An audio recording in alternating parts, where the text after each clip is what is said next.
Hey everyone, welcome to the podcast. I'm joined by Tallen Cox, who is a musician and drummer and a long-term friend, and he is he's a character. How you doing? Yeah, you couldn't tell. Yeah, this is payback for not recording our entire conversation earlier. Okay, I'm gonna give context to that. So we just started talking, and Talon didn't know that we weren't going yet, and we're just I was sharing I all was these bearing stories. my soul. I was telling stories that I desperately wanted people to hear, and now they're going to come off as trite and forced because this isn't the first time. It's okay. People will still enjoy it. Yeah, it'll be the first time for them. That's yeah. I guess that's one thing I had to learn as a cover musician is that I've played these songs so many times, but you have to kind of get over that distaste of "Don't Stop Believin'" because this is the first Yep, time they've heard you play it, it's right? true. Yeah. Yeah, and Uh, so they don't know how often you play it, and so yeah, just kind of do it for them. So yes, I do this for you, Thank you. Thank you. I appreciate it. not you. I do this for the Oh, audience. the audience. That makes more sense. Yeah, I know you too well to do anything for you. Oh, okay. Fair enough. Well, You just welcome. agree to that? You're not even gonna Well, fight me? I'm not gonna fight you. Wow. Wow. No, I'm pretty. You remember Yeah, I'm I'm pretty I'm still easygoing. interrupting your introduction, aren't I? No, we're here. It's going either way. Oh, that was all of it? That was Okay. yeah. It's not a mouthful. So I just Well, like that's kind that's of. nice to hear. I was a little bit worried there because I have been a terminal interrupter my entire life. Oh, so you're a little disappointed that you didn't interrupt it more. No, I'm proud that I didn't. Oh, okay. I've been trying to not interrupt people because a lot of people say that it's rude. Yeah, yeah, it can be for sure. Yeah, whatever. Yeah. So yeah, you were saying you have questions for me. I There's do. this I is do. the first time in a long time I've been questioned by somebody other than a detective, so this will be refreshing. Oh, well, that's I won't be probably as intrusive, hopefully, as a detective, but but I guess we'll find out. Okay, so the first one I have is first of all, it's been a while, so I want to know, and the audience would like to know, what projects do you have going on right now? How many projects do you have going on right now? What's your favorite one? Um, I'm gonna answer. I'm gonna answer all of those questions, and then as far as a favorite goes, there's something very very important I've learned about what a favorite is. So as far as the projects goes, I'll answer that real quick. Um, right now I'm a drummer for hire. I'm working with a band called Cody Robbins Band. I think he calls it the Cold Hearted Renegades. His name is Cody Robbins. He's a country singer out of Santa Quinn. I've been playing with him quite often. Yeah, I've got 3 gigs with him next week. That's awesome. But yeah, and then besides him, there's another country guy that's kind of more on the Americana side of country versus like Nashville radio country, which is more the speed of what Cody Robbins does. Okay, And his name is the Real Doug Lane. If you've been anywhere on musicians Facebook somewhere in the state of Utah or at least northern Utah, you've definitely seen him around. The man is a networking machine. He was I've actually been in that band since 2018, really? and that was the first long time gig I had coming out of snow, and I still have it. Right? Yeah, that's awesome. Yeah. So yeah, I joined his band July 2nd of 2018. So yeah, we just passed our 6 year anniversary. Nice. Yeah. Right. Um, and then as far as what I do with my personal time, I teach private lessons down in Orem or anywhere in the world that has access to Zoom. Um, yeah, by the way, if you're interested in booking lessons or if you just want to pay me to hear me blather on about myself for half an hour, the website is howtosoundgood at gmail.com. There you go. I love Yeah, it. and by the way, that is actually I got that domain. I haven't got a website set up yet because that's the one thing in my life I haven't figured out how to do. But I have I have pretty much all of those handles. Yeah. That's awesome. I do I have been learning how to have like make stuff consistently on Instagram. Yeah, I've noticed that. Uh, yeah, and that's probably what probably saw something on Instagram, and that's what got me back on your radar. Um, Yeah, I mean, I've been kind of MIA, as you were saying earlier, at least from part of my circle network, and but I still follow a lot of people, and mhm. I try not to spend too much time scrolling, but I occasionally will pull it up and be like, oh yeah, I haven't seen this person or talked to this person, and but yeah, I've noticed on your social media you've been consistent with it recently, and I'm like, Mhm. man, Talon's killing it, and I love it, all that talent that you have. Yeah, and well, another thing too is that I had to kind of go MIA for a while to get my video making skills to a point where I can get in, make a video, and get out because I'm also working a full time job. So I guess yeah, if you're in Utah Valley and if you need if you need either a drum teacher or a tow truck, I'm your guy. There you That's go. that's what I do with my day job is I run a tow truck company. Oh, really? Okay. Yeah, yeah. Yeah, I run it with my dad. And so yeah, you need a car moved, right? Perfect. I'll Yeah. keep you in mind. Yeah, but that's and I guess as far as other projects go, yeah, just been losing weight. I'm yeah, back in September I was 224 and the other day I just weighed in at 172. So Wow. That's however much impressive. that is. Yeah, Yeah. that's Yeah, I know it's impressive. Everybody bathe in my glory. Yeah. So I what did you change? What was the biggest thing? Was it diet or was it more of like lifestyle? It was hiring a nutritionist. Really? Yeah, I have always had drive and consistency. That's never been my problem. My problem has always been I can put in a huge amount of effort, but I'm not very effective because I will misplace my effort just out of a lack of experience. You know, Okay. so Yeah. the 100% of I had been fat and overweight my entire adult life, tried at least 5 different programs that you just do yourself to lose weight. As soon as I hired a coach, The weight was coming fell off, right huh? off.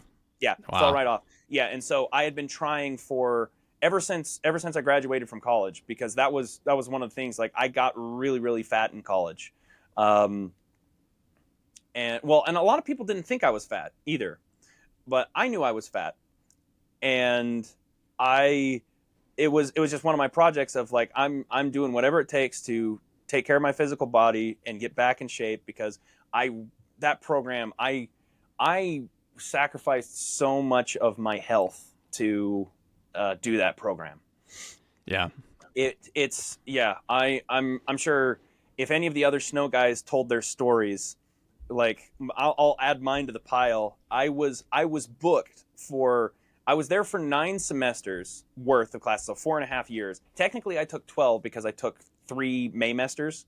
Yeah. Um, but during the regular season, almost every semester I was booked for 22 credits, and I was taking at least 4 or 5 credits that I wasn't getting credit for Yeah. because they were all ensembles that people asked, hey, can you be in this ensemble? And I said yes to literally everything. My last semester, my roommates were all engineering majors and pre-med, right? And those guys were looking at me and say like, dude, you are working all the time. Why are you so busy? I was getting up at 7 a.m. and leaving the house before most of them were awake. And I was getting back to the house around 10 or 11 p.m. And Yeah. it was almost all, excuse me, it was almost all just in that building. I mean, the only time I would leave that building was either to go home or to go to a gen ed class, right? Yeah. It Yeah. sounds like a music major. I mean, I don't think people realize how busy, especially at least how it was at Snow College, at least my experience as well. I was working, 2 part-time jobs to help pay for things and then gigging with Mm-hmm. the band all the time, all the credits I was taking. And so I was like never home. Like I would Right. sleep and then leave. Like that was it. Yeah. Okay. I do have another story too, Yeah. Let's hear where it. yeah, there's a guy there named Wyatt Troy. It's all one word. That's his real name. Wyatt Troy Christensen. Awesome guy. I think he's also got a podcast too. It's called Behind the Daw or something like that. Okay. Yeah, I yeah. don't He know if I've was. heard of it. I'll have to check it I out. think he left. I think he dropped out of Snow to start that podcast, and it took off. It really did Really? take off. Hmm. Yeah. I think I ran into somebody else I knew at Snow, and I haven't reconnected with Wyatt Troy, but yeah, they say like he lives out in Saratoga or something. But anyways, that's beyond the point. So I remember one day I was sitting in those couches that are right in between, in the space where, you know, the music hall is on one side and the theater side is on the other. Yep. You know, those couches right in the lobby, and it was I don't know, probably 9 o'clock at night or something like that. It was dark outside. I remember that. And Wyatt and I were talking because he was one of the guys that ran the piano lab, and he had just finished his shift. And I was the only person in the piano lab. We just spent our entire time just working and chatting and stuff like that. But yeah, he told me that there was just like the reason he was here is because all of his other roommates were like busy just banging their girlfriends all the time, and so he didn't want to go Sounds back like because college. it was just like, yeah. And I was just like, oh dang, you know, like I guess it must be really nice to not be a music major, have time to do that. And he goes like, no, they're all music majors. And I was just like, what? Shoot. You're telling me that I also have time to do this? Maybe some people did. I felt in that moment, I felt like I had wasted so much of my college to that point. But I guess that is a joke that's not a joke, is that if I had seriously, I mean, I had a girlfriend at the time, but we were both music majors, and we really didn't spend much time together. Yeah. Hardly at all, right? And a lot of it was the fact that, you know, A, we were in college, but B, we were also music majors. And so it's like I would see my girlfriend, my live-in girlfriend, about 2 or 3 hours a week. Yeah. Right? That is how busy I was. I made friends with the head janitor so that he would let me stay past curfew back when he's supposed to kick everyone out, just so I could keep practicing. Yep. Yeah, his name is Dave. Dave, good old Dave. I still remember him. I invited him to my senior recital, and he wasn't able to make it because of a family obligation, but he came to me afterwards and he said, I want to apologize for not making, like, so that, like, it wasn't just that I knew his name. We chatted quite often. I still remember his face. And like there's a big part of me that misses that time, but I do not think I could ever do that again in my life. Yeah. I don't blame you. Never worked that hard at anything again in my life. Man, yeah. I'm thinking the same thing. Like the older I've gotten, I was like, man, when did I sleep? When did I get like homework done? Right? I just don't remember. Right? Like, I don't know how I did it. When did I do this? How did I muster the energy? Like I was talking to my cousin earlier today of just like, I'm looking at myself now and I feel like an 18-month-old kid, where it's just like, if I take too long of a nap during the day, it's going to throw off my sleeping schedule for the next 5 days. Yep. Right? And I'm not some new mother that's complaining about some babysitter that screwed up the sleeping schedule. No, I am my own parent that is complaining about how I screwed up my own sleeping schedule. So I'm having to direct angry mother energy at myself.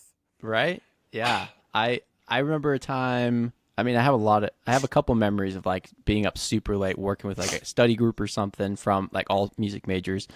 There was one time, Brittany, I forget what her maiden last name is. She's Snow? married. No, not Brittany Snow, a different Brittany. She was like a vocalist. I'm trying to remember her maiden name. I think I know the one that you're talking about. Yeah, I think I know the one that you're talking about. There weren't very many. Well, I was going to say there weren't very many Britneys. There just weren't very many people down at Snow. Yes. I We're mean, very tight knit group. Very tight knit group. Think with the student population, it's about 6,000, and that was like that's a high student population with the student population. No, it's not.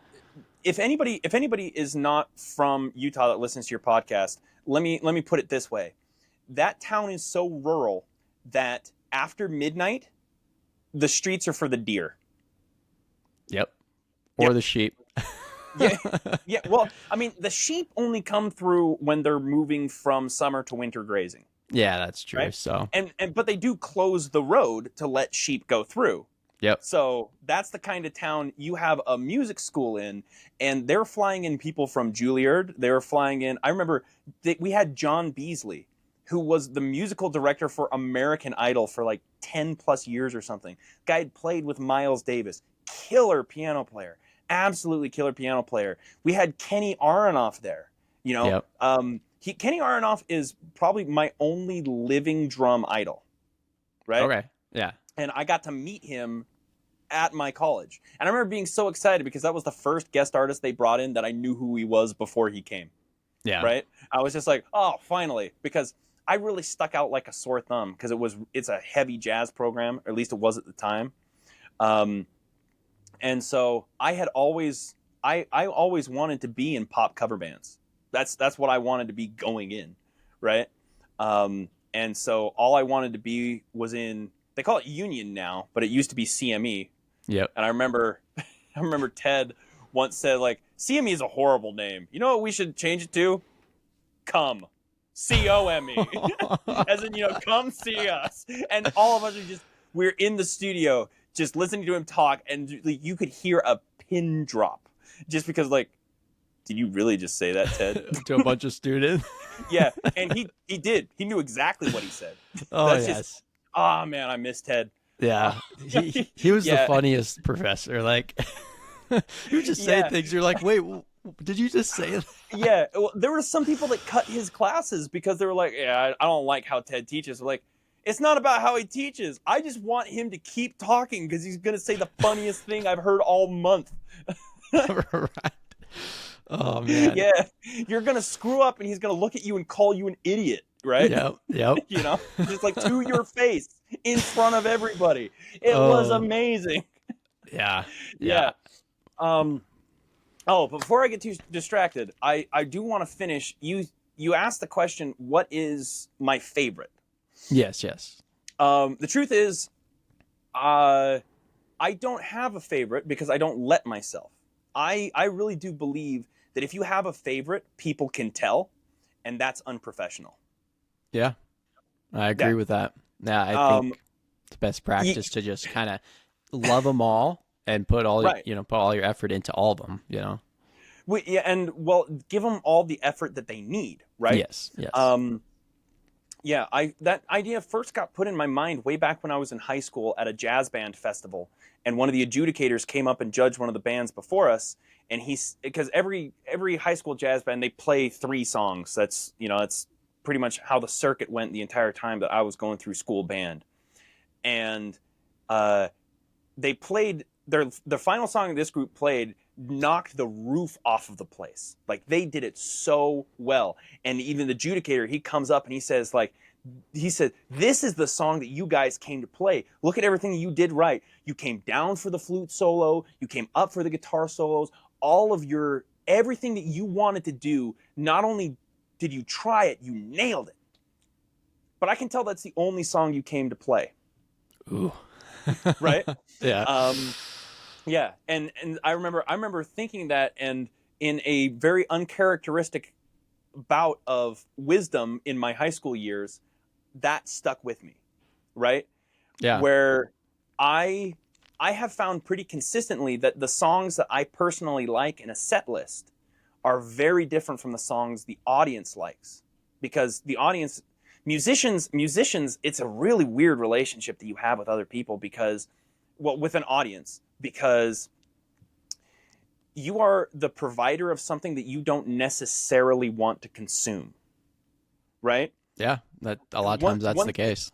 Yeah, I do a fair amount of composing and songwriting too, and the truth is that I don't think I have ever played a song or ever written a song that I have really, truly 100% wanted to listen to.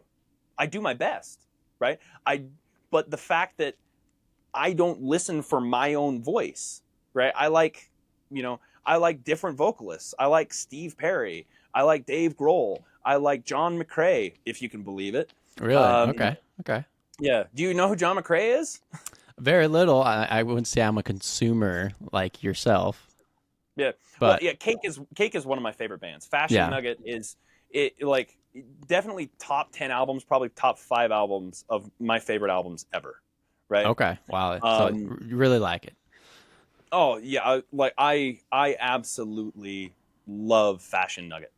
Um yeah, and there's a lot of stuff that Cake has done that I really really like, but I think Fashion Nugget is definitely my favorite of their discography. But yeah, no, all of these vocalists that I want to sound like, but I can't because I just don't have the voice for it, right? Um, and something about my writing style, I don't sound like anybody that I've listened to. Like I like writing songs, right? And people have really really liked songs that I've written. But I don't think that I have ever been able to write and perform, so both of those things together, a song that I 100% personally like as a consumer, right? Yeah. Yeah. Like I am not my target audience, right? Yeah. Even though you're the With, writer. Yeah. yeah. Just because, well, when I sing it, I can write songs for the styles that I like, but I personally just don't have a voice that can withstand those styles and survive. Like, I honestly have a very theatrical voice. I have like an old jazz voice, very clear tones, really, really enunciated. So like my voice is great for musical theater. Um, I've got kind of a country twang just because I grew up on a farm, Yeah. That and just helps. because I know how to sing and speak like that. And every time I was trying to sing like Sinatra or any of the Rat Pack, every time I did it, people were like, "Oh, hey, that's not just a bad impression. You guys are you don't sound half bad, right? With Yeah. how you enunciate, because that old crooner style is directly related to a lot of, man, I'm feeling very burpy today. Um, that old crooner style is a lot like a whole lot of musical theater tunes, right? Yeah. And especially with Absolutely. how the enunciation goes, right?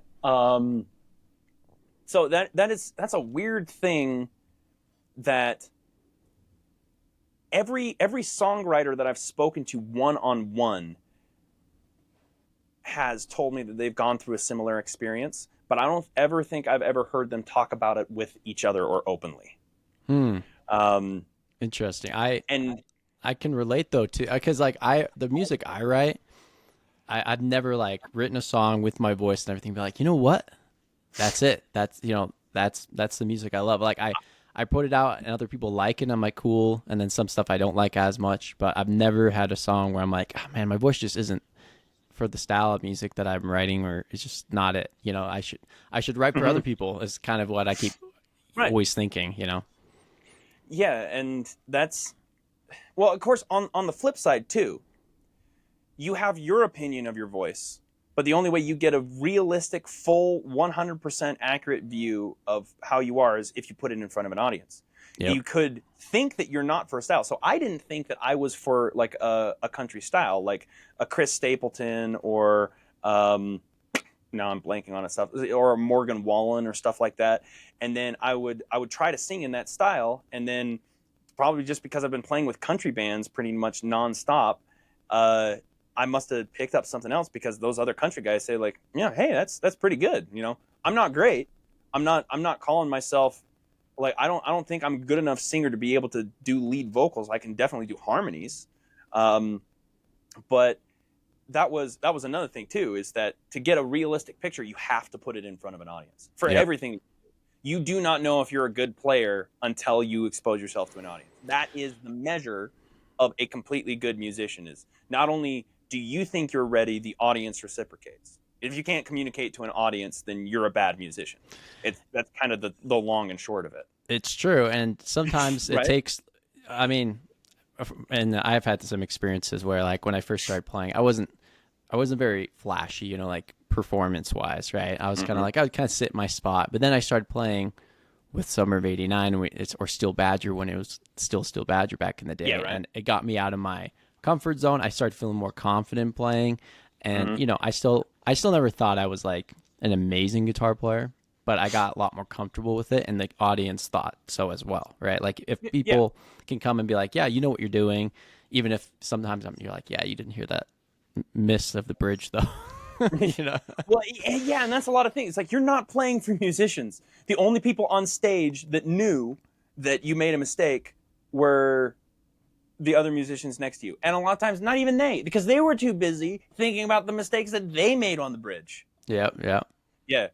That's, yeah, like I can't believe that I can do this douchey of a move now, but I discussed this in my latest YouTube video at How to Sound Good on YouTube.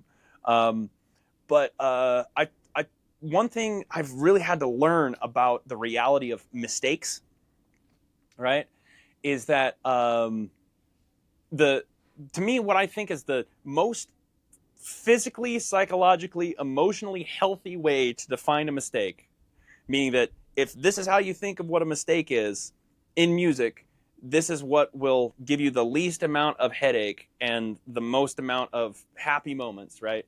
Is if you keep your definition to missing a note, a space, or an articulation, and not covering it up in time for the audience to be unaware, right? It has to be all of those things, yeah, right? If the audience didn't hear it, it didn't happen, yeah, right? Yeah. Now, one thing too is that part of your audience are your other band members, right? Part of your audience are, whatever booker or manager hired you, right?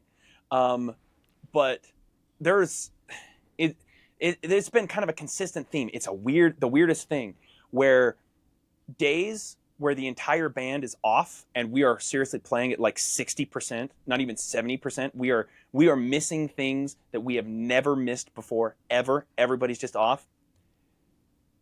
At least 300% increase in tips every single time. Right? wow, yeah, Yeah, right. It has been.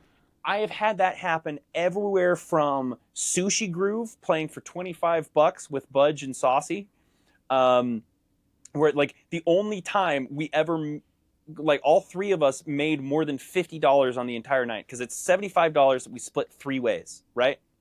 And then we would also set out a tip jar. Most people would just never tip, right? yeah, Because this is Utah, right?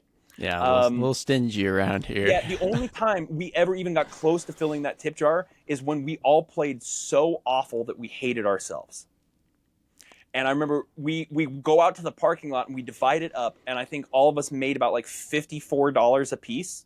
And we're like, great, this is the first time we've made our gas money and then some, right? And Yep. I don't even, because normally after a gig, like we sit and we chat and but we were all just so embarrassed about what just happened that we didn't even talk to each other until next week, right? Shoot. It was, at least that's what I remember. I mean, if those Yeah. guys even remember that night, but like it's happened there, but it has also happened at gigs where I'm getting paid like $400 or $500 to be there, and I'm playing like I'm in high school again, and it's just like everything is going wrong. Everything is a disaster, and it's not just me. Because if it's only happening to one person, then it doesn't cause the tip avalanche. It Yeah. has to be everybody is having an off night at the same time, and then all of a sudden, people start dropping $100 bills in your tip jar. That's so crazy how that works. I mean, I understand what you're saying, because there's lots of bar gigs where you're playing for like 4 or 5 hours and you just kind of pull out a song. You're like, well, what do we play now? Well, let's try this song. Do you guys know the song? Half the band's like, no. And we're like, well, we're going for it anyways. Yeah, right? Blake would do that all the time. I'm like, dude, I don't know even what key this song is. I remember once, the one time it went perfectly is when somebody called Paradise City. Somebody asked us to play Paradise City, and we all knew the song, and Yeah. it's a 3-chord song the Yep. entire time through. But I think Isaac was on guitar that time, and he knew the riff, right? Yep. And that is my favorite Guns N' Roses song. Like It's a great song. yeah, I absolutely love it. But see, when people think Guns N' Roses, they almost always think Sweet Child of Mine or Welcome to the Jungle. This is another thing I mean, where like musicians almost always have a different list of songs that they like versus songs audiences like. So right? true. Yeah. Yeah. So like think of how many audiences absolutely lost their shit that we were playing Don't Stop Believin', right? Yeah. How many times on stage did we lose our shit that we got to play Don't Stop Believin'? Yeah. 0 times.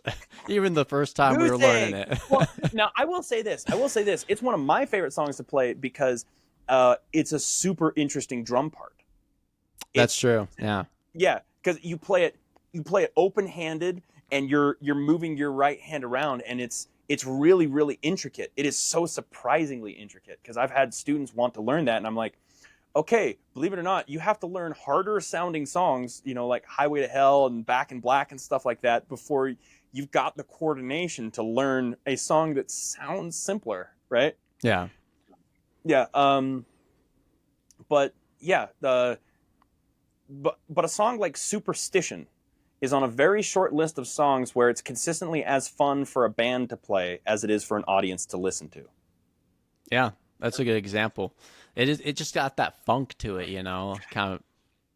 Yeah, and you can play around with the arrangement enough that um, you can keep it interesting for yourself, but you but the band the audience still reacts to it even though like you put a break where there normally isn't or you put a crazy solo where there normally isn't. They're just like, Superstition, I love this song.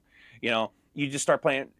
Well, nobody knows the drum intro, and so a lot of times people will just start on the clav thing. Yeah. um you know but yeah, quite frankly, even as a drummer, all drum intros sound the same. You're not crazy. Like I can tell the difference between a Superstition drum intro and actually I'm trying to think of another song that has exactly the Superstition intro, but an audience, to them it's just drums happening. Yeah, You know. yeah. They don't put as much thought into it unless they're very interested, like a musician themselves, like, oh, Mhm. this is what they did. Oh, okay. Well, and see, that's another thing too, is that I I have been listening to bands play songs that I have listened to incessantly since I was 4 years old, and I would still miss mistakes that they made, just because I was like, they were just so good at performing that even I, as a fully licensed music snob, which is probably the best way to describe my degree, is I love uh, it. and I was still missing it. And I was just like, okay, yeah, that's a killer band then, because they're playing music that I am deeply passionate about, and I didn't know they made mistakes until they admitted it. Yeah. So that means, yeah, these guys passed the check, right? These guys got it, right? Um, yeah.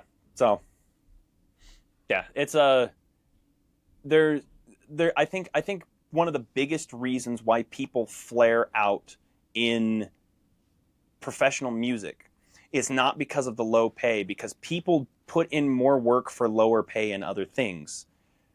What I think is really the biggest killer that I have seen of passion to pursue professional music is you can't find a way to reconcile the fact that the music that you yourself are passionate about is not what is going to make other people passionate. Yeah. Mm-hmm. 100%. It Yeah, think of how long it took the Beatles to really get to what I believe was the actual music of their hearts and souls, right? When they started playing all that hippie shit, right? Yep. Yep. Uh, they still they still had to build up a following by doing bubblegum pop, and they made their move right at, like, I don't know if it was honestly too successful of a move to be planned. Um, of like right as the hippie movement started, they started experimenting with a whole bunch of different sounds across a whole bunch of different albums. They bring in sitars, they bring in orchestras, you bring all of the crazy stuff that they did and still managed to be financially successful. They were one of the few times where they completely changed their sound and still stayed on top of the world. Yeah. You know, um, And Good that's case like study for that, for sure. yeah, right? Yeah. Yeah. Well, for crying out loud. I mean, they're good case study for a lot of things, but Hold on, my laptop is complaining about low battery. oh, well, that might be important. It's all good. It gives me a second to drink my hot chocolate.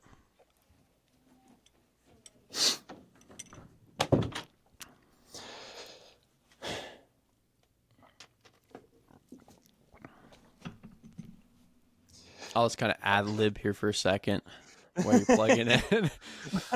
Well, it's like, listen, this isn't live. We can't edit this. We can, yes, it's true. Yeah. Actually, Riverside has some really cool functions, and I can tell you about it later, but it'll cut out like dead space. This is honestly a really cool program. Yeah. I want to see what kind of like in-house editing suites that they got and stuff like that, because this looks like it'd be a really cool program to use for this kind of thing. Yeah. Oh, absolutely. And one thing I will say, there's like magic clips is what they call it. So after you're done with this, you can click on one button and it'll make a whole bunch of shorts for you. Like it'll find interesting spots. It will like put the words for it and everything, and you can edit those more if you want.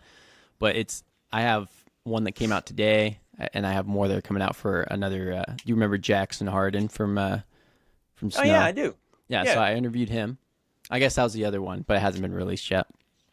But anyways, those have been going on. So yeah, I do like the in-person, but just given my situation right now, eventually I want to have my own little studio. Yeah, another thing too is that with that whole vibe of like you don't know until you try. So I was like, there was a voice in my brain that was just like, no, this has got to be perfect, and in order to get perfect timing chemistry, you're gonna need to be in person. But I was just like, well, shit, what is the cost if I just try it? What if by God, what if we do it and it works? Right? What if it does? Yeah, no, I try to use the other softwares before to do virtual, because I actually tried to do another one with Jackson before, and it didn't work. He had issues with audio on his end, and it was a nightmare. And we ended up getting recording, but then someone deleted it off my computer because I lent my computer to someone, because I'm a nice guy. And yeah, anyways, they didn't know that they did, but that deserves a half sincere pat on the shoulder. Oh, thank you.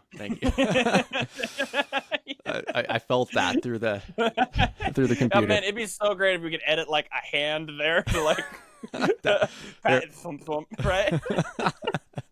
It's like all those sitcoms I've seen where somebody's trying to fake evidence footage, and you can definitely tell it's super edited.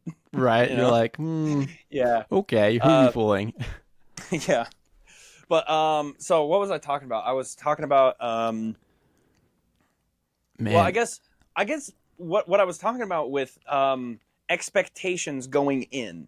Yes. Right? Yeah. I of all things, the reason my nutrition coach, he told me that I'm one of his most successful clients ever.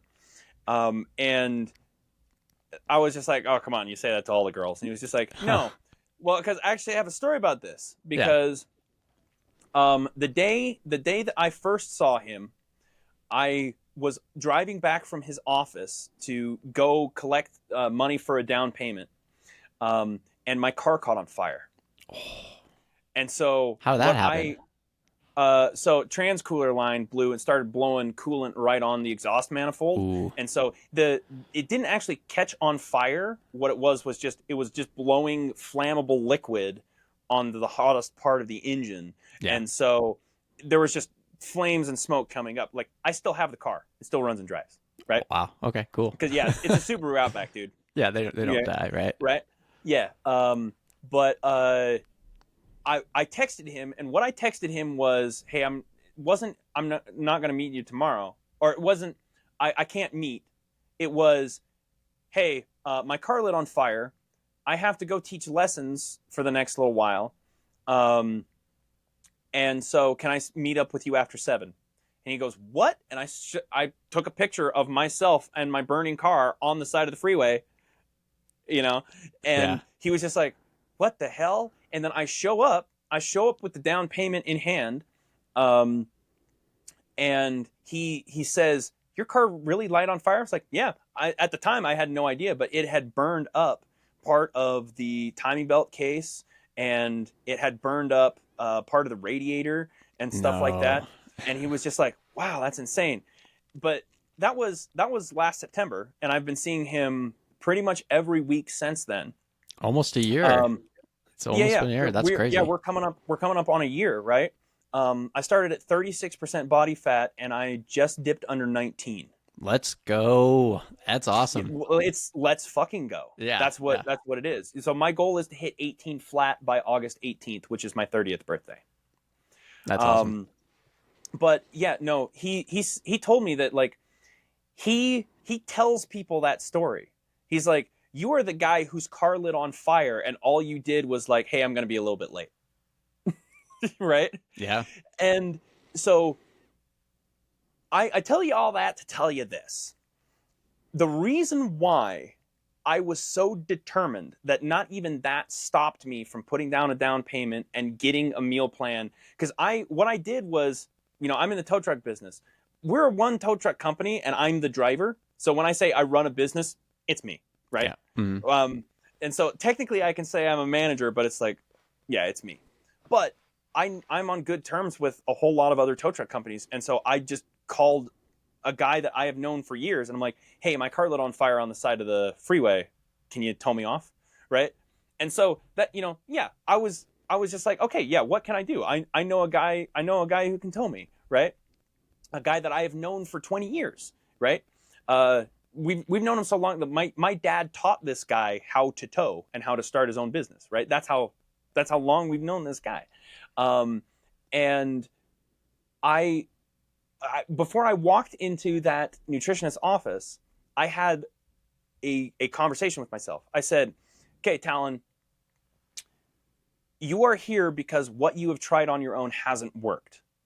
Whatever your expectations are, whatever your personal opinion is of this coach, you have seen him work, because he helped a friend of mine lose 70 pounds, right, in a year, Yeah. right? And so the entire reason I was willing to make the down payment was because I had seen the results firsthand. And that is, when you're looking for a coach, you don't look for the results they have with themselves. You look for the results they have with others, because that's who you're going to be. Yep. Right? Real in a very realistic term, you can be a completely fat guy and be the best nutrition coach in the world, because what makes you a good coach is your ability to help other people meet their nutrition goals, not necessarily the ability to reach yours. The only reason you should be in shape is because it makes people suspicious, right? But yeah, no, I had that talk with myself where, no matter my expectations, I have to listen to this guy because he knows more than I do, right? And so it was kind of I think it's a Zen koan about emptying your cup, but you can't fill a cup that's already emptied, Mhm. right? And so, yeah, it's just one of those moments of what the ideas that I have about how this is supposed to go aren't coming from experience, and they definitely haven't led to success. So that means if something isn't working, try something else. So I had to go find somebody else with better opinions than me. Yeah. And so had to revamp that kind of thing. And that's another thing too, is that is probably the biggest barrier, not just in music, but with pretty much anybody who tries to do something, is that your ego puts ideas in your head of what you need to do to succeed. So, how many hours a day do you typically practice? Out now, this is not when you were in school, but like nowadays. I mean, you're Yeah. seasoned musician now, so it's probably different than it was in college. But okay, the practicing the way I practiced in college, it is probably, there are sometimes several months go by where I don't ever practice the way I practiced in college. So we're talking like spending time doing drills, doing technical exercises and stuff like that. because I've gotten to a point with my playing where now what practice needs to be is professional work or mock professional work. So to me, I consider practicing recording and making stuff for Instagram, making videos for YouTube, practicing recording for studio recordings, because that's something that I really like to do, and something that I always feel like I could get better at. And I was realizing that what I was practicing in college was building me to the point where now I've got enough of those skills in the bank that I can go long stretches of time without needing to refresh them. And what I need to do is sit with an iPhone and record myself playing, and or record myself speaking or something like that, or go out to a gig and practice writing out charts for songs that I don't know and have never performed live with people that sometimes I haven't even met until the sound check. Yeah. And be able to sound like we've been playing together our entire lives, right? That is what I consider practice now. Yeah. Because me mastering 30-second note paradiddles at 120 BPM is not going to improve what I need in order to succeed in that sphere. What's going to help me succeed is getting enough sleep. Now, see, this was a Kenny Aronoff thing that blew my mind, because this was probably the most financially successful, the most commercially successful musician, guest artist that has ever walked through the halls of that building. Right? Guy's got like 14 platinum records on his wall that he's drummed on, right? Yeah. And he gives his lecture. The very first thing he says to be a good musician, he says, number one, defend your sleep. I remember listening back to that recording and being like, this guy isn't even talking about drums. Holy crap, is sleep really that important? And I can tell you now, 100%. I'm not even 30, right? And already, I don't need to do a paradiddle accent matrix. What I need to do is take those 2 hours and sleep. Take those 2 hours and rest and recuperate. That is really, at this point in my career, what's actually going to improve what I put on the stage. Yeah. So I think that it took. So to give you, I gave you a timeline of how much I would work in college, and so a lot of those hours between 7 a.m. and 11 p.m. were rehearsals and were classes, right? Yep. And so that takes about 7 or 8 hours of that time out of strict practicing. When the term shedding, right? Where you take it to the woodshed and you just work on it away from ears, where you are just doing technical exercises, where you are learning notes, transcribing, stuff like that, things that people normally think of when you say the word practice. You have to do a massive amount of that. And I was doing probably a minimum of 6 hours a day for 2-3 years at a time. And then when I came out of college, I was working a full-time job, and I immediately was looking for bands to play in, and having at least weekly rehearsals with 1 or 2 bands a week. And I would still make time to go out and play and practice an hour and a half or 2 hours a day, right? I would take weekends off, mostly just because I would completely fall apart if I didn't take at least 1 day off a week. Yeah. And I felt guilty for taking a day off a week. Like, that's how much I worked. I would, Sounds and about right. that's the mindset I was in, right? And I do not regret working that hard, but knowing what I know now, I definitely would have worked differently. I would have worked just as hard, but I would have managed my time better. But see, here's another thing too. Back then, I was so bullheaded, stubborn, and stupid that if you had told me the right way to do it, I would have deliberately not done things the right way just because you told me to. Not you. Never. I know. Blows your mind, doesn't it? I know. It doesn't sound right to me. Yeah. And so to this day, back here is a oh wait, no, it's not my laptop, it's my phone. Back here is, a electronic kit that I use for practicing. Um, and yeah, sometimes it goes months that I touch it, right?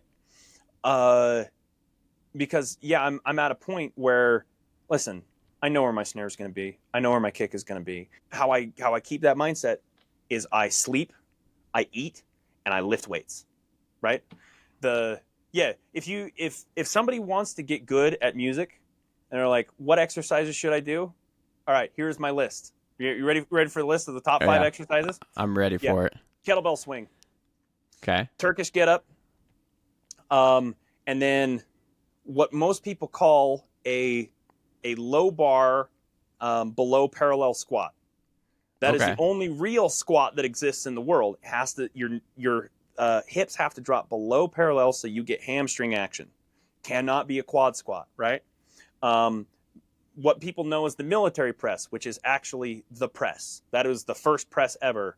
Now, when people talk about the press, they think the bench press. No, it's not Yeah. true. Yeah. And the deadlift, right? Yeah. Those Yeah. exercises have done more for my drumming and my musicality than any musical exercise I've done in my life. Really. Have, hands down, full stop. That's Right? awesome. Yeah. Yeah. Now that's not to say that if you lift weights and all of a sudden you're going to be playing blast beats at 300 BPM. No, you have to put in time on the instrument. Yeah. But what exercising does is it makes, think of it, if you spend an hour a day lifting weights, everything in your life, from if you were lifting weights consistently, you now get double what you normally got out of every hour. So you sacrifice 1 hour 3 days a week, so a grand total of 3 hours per week across 3 days, Monday, Wednesday, and Friday, and every hour you practice now becomes twice as effective. Right? Yeah. And so honestly, if I was to go back in time, the only thing realistically I would change is make sure that I lifted weights while I was at college. Yeah. And find time for that, right? Well, no, and it's not finding time. Oh, and this brings up another thing too, is that I don't believe time can be found, time can be lost, and time can be spent, right? We all have the same amount of time. Nobody is living 25-hour days, right? The only thing we have are choices. So you got to stop telling yourself, how am I spending my time? You don't. Nobody has it. Nobody can collect it. You can't give it to anybody. You can't take it from anybody. Choices. You have thousands of those, right? How Every day. are you spending your choices? Yeah, right. Yeah. And so when I ask myself, how am I spending my choices? All of a sudden, I'm saying, oh, whoa. So I chose to jack off and play video games for 8 hours. That's not how I'm spending my time, because spending your time kind of has a connotation of, oh, this just happened to me, right? Yeah. Because in the back of our minds, we all know time isn't real, right? In Construct, right? Yeah, right. But choices are very real. Choices are very, very real. I mean, yeah, you can have all these people debate about, it's free will and illusion, right? It's just like, yeah, grow the hell up, right? You have choices, and that's what you need to do. Is that is your currency, Yeah. because you can't spend time. No, I like that. I mean, when I was at Snow, I was an RA, right? I was a resident assistant, and I would have students come up and complain to me all the time, be like, "I'm so tired," or "I haven't done anything fun," or this or that, and just complaining about things, or like they weren't just happy where they were at. And you kind of become their counselors a little bit as an RA. Oh, I mean, yeah, that's yeah. mostly what you do. Pretty much is just talk to students. And I remember this one student. He was just like, "Man, there's nothing to do." I'm like, "Oh, really? Okay. So, you have all your homework done?" "Oh, well, no." Okay. Have you gone to the gym?" Well, no." "Oh, okay." And, I just gave him this list of things. And I'm like, there's nothing to do. You just don't want to do any of those things. You're just Yeah. being lazy, like you're choosing not to do these things. And Right. it just always cracked me up. Like I was just like, really? Like, I mean, I'm like, if I wasn't here, I'll tell you exactly what I'd be doing right now. You know, like, Yeah, because yeah, I would be choosing to yeah. do something else. Right. And so I've had people come up to me, and because I work in an office at a mechanic shop, and so I'm actually not towing for most of my day. I do emissions inspections, and I do some mechanic work for my dad's shop, and then towing a lot of times happens after hours. So like after this, I'm headed to Lehigh to pick up somebody that broke down, right? Yeah, Um, and on top of that, I've got stuff I learned from my bands, and on top of that, I make stuff. So this is everything that's happening while I've been consistent on Instagram, right? Because what I've learned is the cost of not spending effort. it's high, Yeah, it is very high. immeasurably high, right? Because when you think of like I'm bored, right? Or I'm tired. So like that kid that was saying he was tired, right? Well, if you're saying you're tired because you're trying to find an excuse to not do what you need to do, well, the truth is that if you don't do what you need to do, you are going to be just as tired, but you're also going to be miserable and behind. Yep, and stressed out because you put off and Right. procrastinated, right? Yeah. And there is a hump. There is a barrier to entry to get that. But the truth is the human body adapts, right? And so to me, it took a lot of work to get to a point where I love work, right? Where it's to a point where I have a hard time, especially when people ask, so like, what do you do for fun? I'm like, work is fun. And they're just like, so you're workaholic? No, I am literally having more fun working and making money than I have ever had at Lagoon, Yep. right? I mean, yeah, like Lagoon is fun, and I try to go at least like once a year, but it's it's one of those things where it's like when you're playing music, not only am I having a blast, not only am I hanging out with people that I love hanging out with, I'm getting paid to do it, Sounds right? pretty good to me. Yeah, right. So, And like you and that how that mindset, I really feel like the word mindset has lost a lot of the power it used to have. I just want everybody to know that I was using the word mindset before every single coach on Instagram started using that word too. I have been using it for 15 years, for crying out loud. But anyways, you did it first, right?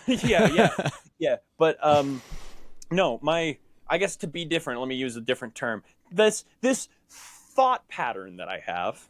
There you go. Look at me I love it. rebranding and reframing, Right. right? No, this mindset that I have is what led me to that. Is what led me to every day I wake up and I don't want to take a vacation because I can't go anywhere better than where I am. And there's a way that you can take that. You can take that very negatively because like, oh, you're in a place so miserable that there's nowhere that can cheer you up. No, it's the exact opposite. I'm in a place where I know exactly what I'm doing. I know exactly what I'm building. I know exactly what I need to do every single day because I've put in the work to. Actually, most of the work is saying no to a lot of things, right? There are so many other interests that I desperately want to do, but I'm like, listen, until I have certain things done, I have to put them on hold. So I love riding and training horses. Yeah. I love it. Absolutely love it. It takes up a lot of time. It takes up a lot of space. But the truth is that once I'm done with what I'm doing, I can still ride horses when I'm 40. I can still ride horses when I'm 50, right? And I want to build my life doing what I want to do, like in a professional setting. And then guess what? There's going to be time for hobbies. There's going to be time to party. Just because you're 55 years old doesn't mean you can't party anymore, right? So like, why are you spending all of your nights getting drunk and staying up till 4 a.m. now? Yeah. Right. Good question. I mean, yeah. That's the way I think. And so I run into a lot of people my age and younger that I don't really connect with them because of that reason. I mean, yeah, there's a lot of people that I do connect with, but actually across all ages, because the only difference to me between the work week and the weekend is what I spend my time doing, not how happy I am, not how tired I am, not how lively I am. Yep. Right? Yeah. I relate to that. Yep. Right. Because when you find something that you would do for free and then you charge money for it, all of a sudden an 80-hour work week is nothing. An Yep. 80-hour work week makes you more energized than a 20-hour work week is doing something you hate. I can relate to that personally in my job before what I do now. Doing property management. I was there as long as I needed to be, and then I was Right. because I did not enjoy it. But now, like, I've been working. I did like a 16-hour shift on Wednesday, and I was like, fine. I was like, I'm here. Yeah. I'm dealing with audio. I'm dealing with video. I'm dealing with just we had a musician come and play. Mike Massey is his name, and we were just it was just awesome. Like. Right. Yeah, I wasn't mad. I was tired. I mean, obviously, like 16 hours is a long time, but I wasn't like mad about it. I wasn't like in a bad mood. I was just like, yeah, when I get home, I'm going to get some rest, and then do another 8 hour shift or so. It's funny that you bring it up because I think that there's a difference between tired and sleepy that I first started thinking of a really dumb meme that I saw on Instagram, but the more I thought about it, the more I realized that, oh, hey, that's actually a sign that you're living your life right. Because I think whatever words you want to use for it, there's a difference between miserable exhaustion and satisfied exhaustion, right? So, yeah. And so tired is a good word to use for miserable exhaustion. Sleepy is a great word to use for happy exhaustion, right? Yeah, never thought about it that way. Yeah, and so, I get home at 3 a.m. and then I wake up at 6. And all of a sudden I have more energy than when I get 9 hours of sleep doing what I used to do, right? Yeah. And I get sick less often, and I feel better. My skin is clearer.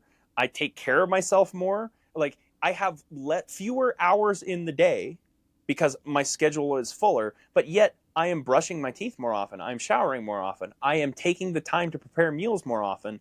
Like, how is it that I am doing so many more things and yet it seems like I have more time than I ever have? That's what happens. That's what happens. It is insane. And by God, it's not easy. And quite frankly, every time that you listen to people talk about that, the truth is that it is a very simple task. It is a very simple task.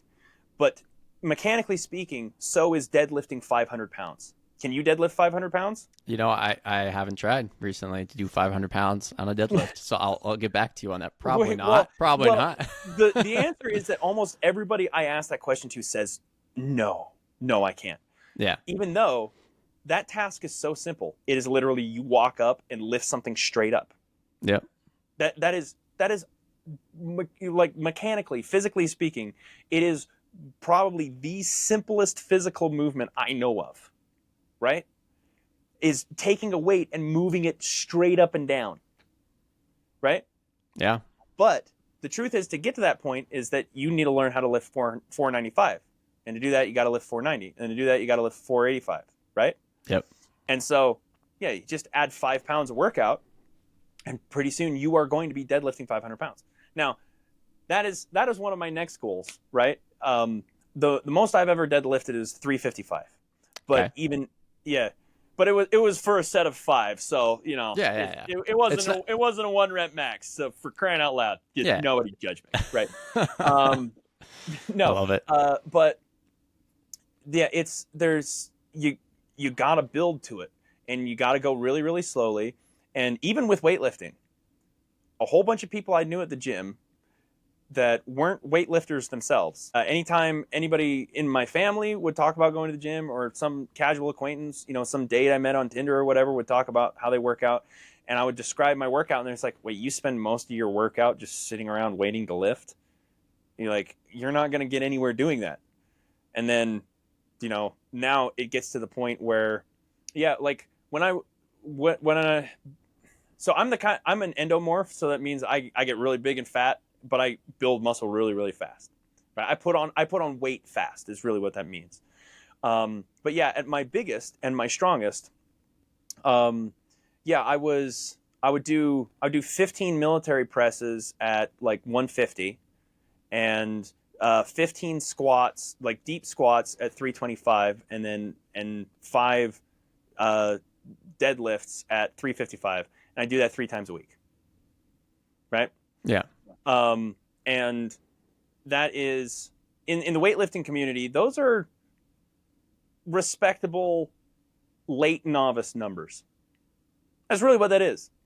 But even then, so like I'm like what's the belt right above yellow belt in karate? That's kind of what I was heading, right? Yeah, I think it depends on the type of karate you're talking about, but yeah, like right. But so green, you've got like your first white belt and then yellow belt, and was it blue belt after that? Blue so, like, or brown or no, brown's wrong. So it's basically, gotta be blue. Of like all the levels, I was about to move past level 3. That's what those numbers mean. So like if anybody here is a weightlifter, for somebody my height, I'm 5'9". For somebody my height and like my build, though, that was like I was just barely moving out of a novice stage and could go into an intermediate stage.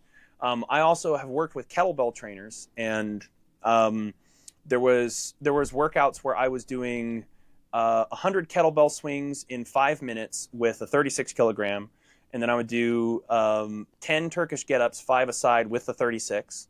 And I was doing, and then it was the 5 days a week on the B days that I was working. My kettlebell presses, I had double 28s, and I was doing, I had gotten up to 60 presses a workout with double 28s, and I forget, I think that's 100. I'm gonna have to look that up because it's in communist units. But yeah, like, but either way, it's really heavy. And in fact, I moved up to double 32s, but like I was just sick of how fat I was, and so I knew I needed to get my eating in line. But yeah, I got really distracted. I forgot what my original point was. My original point was that stuff happens. That stuff happens incrementally. You do not get to an end of a mile fully winded and rested by running a mile in a day. You do it a foot a day, right? Yep. You know, I'm just making up that metaphor off the top of my head. So yeah, that one's just no. I mean, it's baby steps is the idea, right? Yeah, you know, right? So yeah, but slow and steady wins the race. And I guess to go on another tangent, have you ever people actually staged a race between a tortoise and a hare, and you know what happened? The tortoise actually won. Yeah, exactly like the fable. It was exactly like it. The rabbit got halfway there, but the tortoise just didn't stop, and so the tortoise won. It blew my mind. Man, I love that story because if you think about it, I mean, so that's funny that the analogy actually works. But you think about people in life, like I like to think of that analogy of like, okay, think of like the people that peaked in high school, right? Yeah. Okay. They're their hair, right? And they're just running for it. Like everything seems to be going right for them, and then they just stop, right? For whatever reason. It could be maybe they got married and then they get in a toxic relationship, or they were just like they lost interest of working hard because maybe they worked really hard in football. They were All-American in high school, but they didn't get drafted into college, or they didn't get any play time in college. So that means their NFL, exactly prospects are shot, whatever it is, right? Yeah, and I also have seen that a lot with just musicians, and then they like in college they were doing great stuff, and then after they were just like, and I could probably even relate to that a little bit myself, because I wasn't doing too much like until recently. Like I was doing, I wasn't performing a lot, but I was doing freelance live sound, and then for a little bit I had a little bit of a hiatus, kind of figuring out some things, but now I'm back. Doing things that I want to be doing. I didn't want to be a full-time performing musician, actually. I wanted to be around the gear. I wanted to be around the recordings. I wanted to be around the live sound, and then have opportunities to write my own music and be creative that way, right?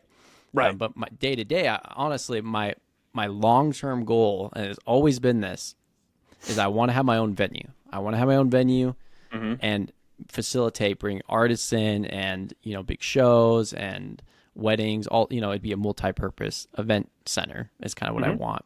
So that's my long-term goal. And Yeah. now what I do for my job is I work for a property up in Park City where we have a big ballroom and breakout rooms, and that's exactly what I do every day. So Yeah, and you're in the perfect place to take notes of like, okay, around here, what kind of things do audiences respond to? What kind of clients like to rent out space around here? exactly. What are they looking for in an event manager? Are there certain event managers that consistently bring in clients versus ones that are very sporadic? Yeah. So yeah, you're in a perfect position to yeah, and see that's another thing too when it comes to musicians being ashamed of a day job. Well, the truth is that your success, at least financially in life, is always going to be bottlenecked by your sales acumen, your skill in personal one-to-one sales. And so getting a job in a sales field or any sort of personal relationship field it's one of those things. It's practice. It is practice. It is career building. Even though it's quote unquote not in the music community, bullshit, right? If you can't find a way to use skills you learn from other fields, then how did you ever expect to be a musician worth talking about, right? Yeah. So you know how Tool got big? I don't know the whole story for that, actually. Well, a big part of it was their guitarist was a professional visual effects artist, and so they would write this crazy music, and he would make crazy visuals, and so their band was more than just a band. Their band is a presentation. Yeah. Right. OK Go. Like there's, they only have like their songs really aren't radio hits in the same way. But their choreographed music videos were huge on YouTube. I remember watching those in high school, right? Yeah. But that's because, they knew somebody that was a choreographer. So they were able to use skills from other people that they knew, right? Yeah. So I've spent time working in live sound because it makes me a better performing drummer. Yeah. And it also makes me a better teacher. And I work driving a tow truck because it makes me a better musician. It's not one of those things where it's directly, you have to understand how to make those connections. And quite frankly, yeah, a lot of times it's that whole thing. It's like, just like if you lift weights, it's not going to immediately make you good at music. No, you have to actually be doing music. Yeah. But you also, if you ever want to bring anything to music that isn't there already, you have to go out into other fields. Yeah. I mean, it's also brings you into a different networking environment, right? Yeah, I've used things I learned from my last job for my current job. For instance, I work in a property management company. We work with sometimes the HOA manager of the whole building, right? And so I understand certain things. I know what things to point out, and I'm like, hey, did you know this was an issue? And they're like, oh no, I didn't. So I have really good relationships where I'm at with the banquets team, the HOA department, the service managers, the sales team. And so it helps me send higher quotes out because they understand, if they have questions, they feel like they can talk to me, vice versa. We have this networking where sometimes I'm just walking around, like making sure my tech has everything set up. We're sound checking, and then I'll notice they're doing like a site tour, and I'll go walk over and be like, hey, how you doing? And then they're like, oh, we really like this. I'm like, yeah, you guys thinking about renting this place out or whatever? Yeah. And, I'm able to just casually bring that up because, I've made it use skills from my last job, which I was selling properties, but now I'm like, yeah, this place is awesome. And they're like, oh yeah, I like those big screens up there. I'm like, oh yeah, we can do that. And anyways. Yeah. And see, that's another thing too, is that I don't think anybody has ever paid me to just be a drummer. Or see, I've gotten hired because I'm a drummer, but I've never kept a job because I'm just a drummer. There's no way in hell I would ever be able to keep a gig if I was just a drummer. No, it's more than professional musicians have to be their own marketers and tax assessors and all those other things. You've also got to be an HR manager and a counselor, and you've got to have some level of experience in so many other things. And no, you don't have to be the best at things, because when you're putting together a team, somebody wants to specialize in interpersonal relationships. If that is not a strength for you, you need somebody in your corner that is their biggest strength. You need it. But like, if you for the life of you cannot get good at person to person sales, that's what an agent is for. They're the person that their specialty is person to person sales. And just find anybody in your life that is willing to sell on behalf of you, and then you have the same success, right? Yep. And so like, it's not necessarily somebody that you hire. It could just be like, you can, start getting volunteers. You can start asking, so like, hey man, I absolutely suck at booking gigs. Anything that you can book me, I will find a way to get you a cut. I'll find a way to pay you. I will pay you $10 to send messages to bars, just because whatever is going on in my head, I just cannot send messages or cold contact people, right? Yeah. We'd be willing to do that. And yeah, I mean, a lot of times you get what you pay for when you get free work, but sometimes you get more than you pay for when you offer stuff for free. You just got to take a chance, right? Oh yeah. I mean, some of the best opportunities of learning with the band was me and Blake just being like, you know what, screw it, we're gonna go to this place. Right. We emailed this person, they didn't answer back. We're just gonna walk into the place and see if they're there. And we would get gigs sometimes from that. And yeah, well, and the fact that it's even sometimes is that a lot of times people don't try it because in their mind it's like, oh, it's definitely gonna fail. But yeah, well, see, here's the thing: is that if it fails, what happens? You're back exactly where you are. I mean, yeah, you're like 15 minutes short, maybe $2 worth of gas less. Yeah. It's like, come on, that's nothing. If nothing was an adventure, like you go to a new place, you had an experience, right? Even if it was a negative experience, it was an experience. And then you learn, okay, well, maybe I came on a little too hot. Like I was too desperate in talking to them, instead of like building that relationship. Be like, hey, I'm just here checking out the place. You guys got a cool stage, instead of being like, hey, do you guys have any open gigs? Like very desperate, like, yeah, right. And that's what I learned over time, because at the beginning you want to be playing, right? So you come off a little bit more desperate if you're not smart about it.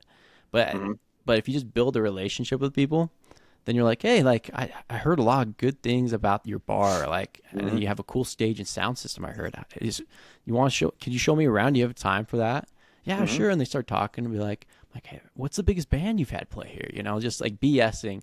I mean, things you probably do want to know. I mean, that's the thing, being genuinely interested. And other people, what other people go. And that's the thing too, is that's a hurdle I had to get over in my mind, that a lot of people haven't gotten over their minds about sales, is that you are BSing and you're forming friendships because it is so much harder to say no to a friend than it is to say to a stranger, right? So if they can feel like they know you, it's going to be harder for them to say no. They're more likely to say, okay, we need you to have some kind of either sizzle reel, or let's get your band here on a Tuesday night where we hardly have any audience, just so we know that you guys actually know how to play your instruments, and then we'll talk, right? But see, here's the thing: is that's not a no. That's a foot in the door. Like that is like, hey, listen, this is, if we were professionals and depending on this for our livelihood, this would be, on paper, this would be a terrible idea. But in reality, no, that's how you do it. That's the only way to succeed, is by being willing to fall on your face and get back up again. That is it, right? And I've heard that put in gentler terms, but that's how it feels. And quite frankly, if it doesn't feel like you are smacking concrete with your flat face, you're not trying hard enough. Yeah, you're not in the growth stage, right? You're in your comfort zone, right? See, that is one of those things. I hate corporate speak. It's always bothered me. But see, that's because I grew up as a cowboy. Yeah. And there's very much a part of the culture in the ranching community is that if you try to hide behind words, you're out there in the middle of nowhere. And so you have to be able to intimately trust the people that you're around. And so there is no room for corporate doublespeak. There is no room for soft language, right? You have to tell it like exactly how you see it, because we can go from there. You have to be unflinchingly honest. And so talk like hearing terms like growth mindset, I'm just like, okay, why the fuck don't you just say get better? Because like that's kind of where like the background that I'm in. But whatever you call it, it has to be. I use a lot of strong language, quite frankly, in everything that I do. There's a lot of times where I express my opinions and they're just like, whoa, okay, you're being kind of extreme with those. Well, the truth is that if I wasn't extreme with them, then I wouldn't get anywhere. You know, Or you're just being genuine, right? You're being you're being direct, yeah. which Well, you got to be.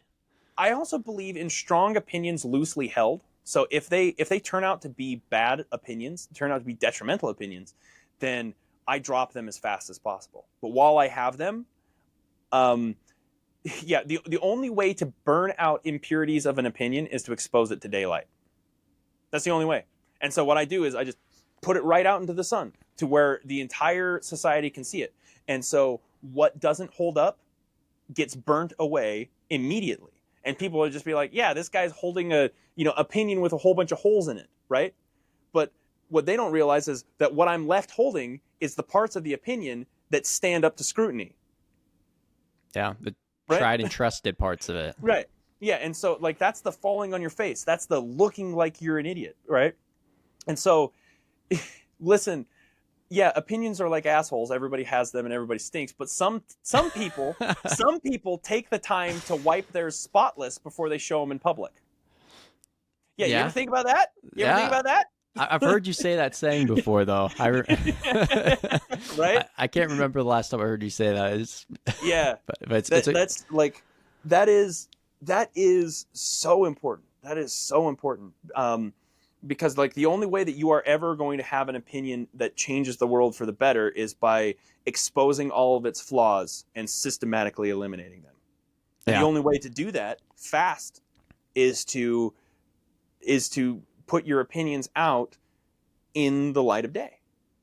100%. I mean, then the people that gravitate towards you know what you're about, and and that's great because then there's no like beating around the bush. Like people just know, and then you're like, okay, like whether that's politically or whatever. I know I work with people that have different political views than me, and we get along because we know where we all stand.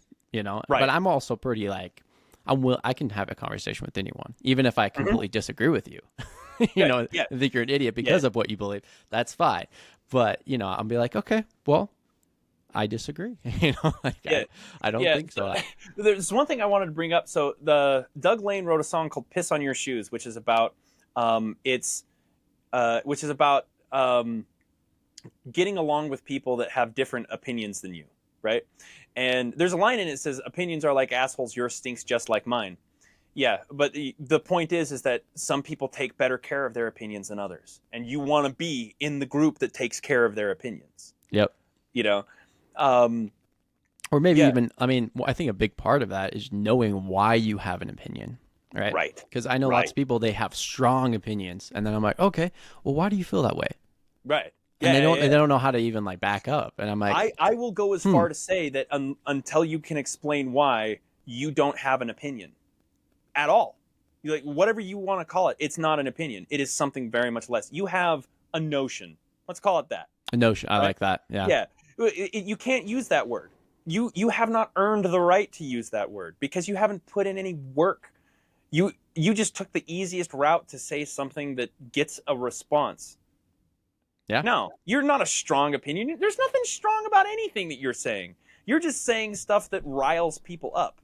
You're like, oh yeah, I'm a really good blacksmith because I can set a forest on fire. No. What makes you a good blacksmith is being able to have a really hot flame in a concentrated place that is useful to people. Yeah. Come on, man. Yeah, right? Those are a little different. Yeah. Yeah, and I found it very rarely having that direct of an approach with somebody who has a notion instead of an opinion and saying like, you don't even have an opinion. You have some garbled thoughts and ideas or a notion. That backfires, right? Yeah. Yeah. And so, those kind of people skills, like you were asking a lot of the questions of that are right. It's like, so why do you feel that way?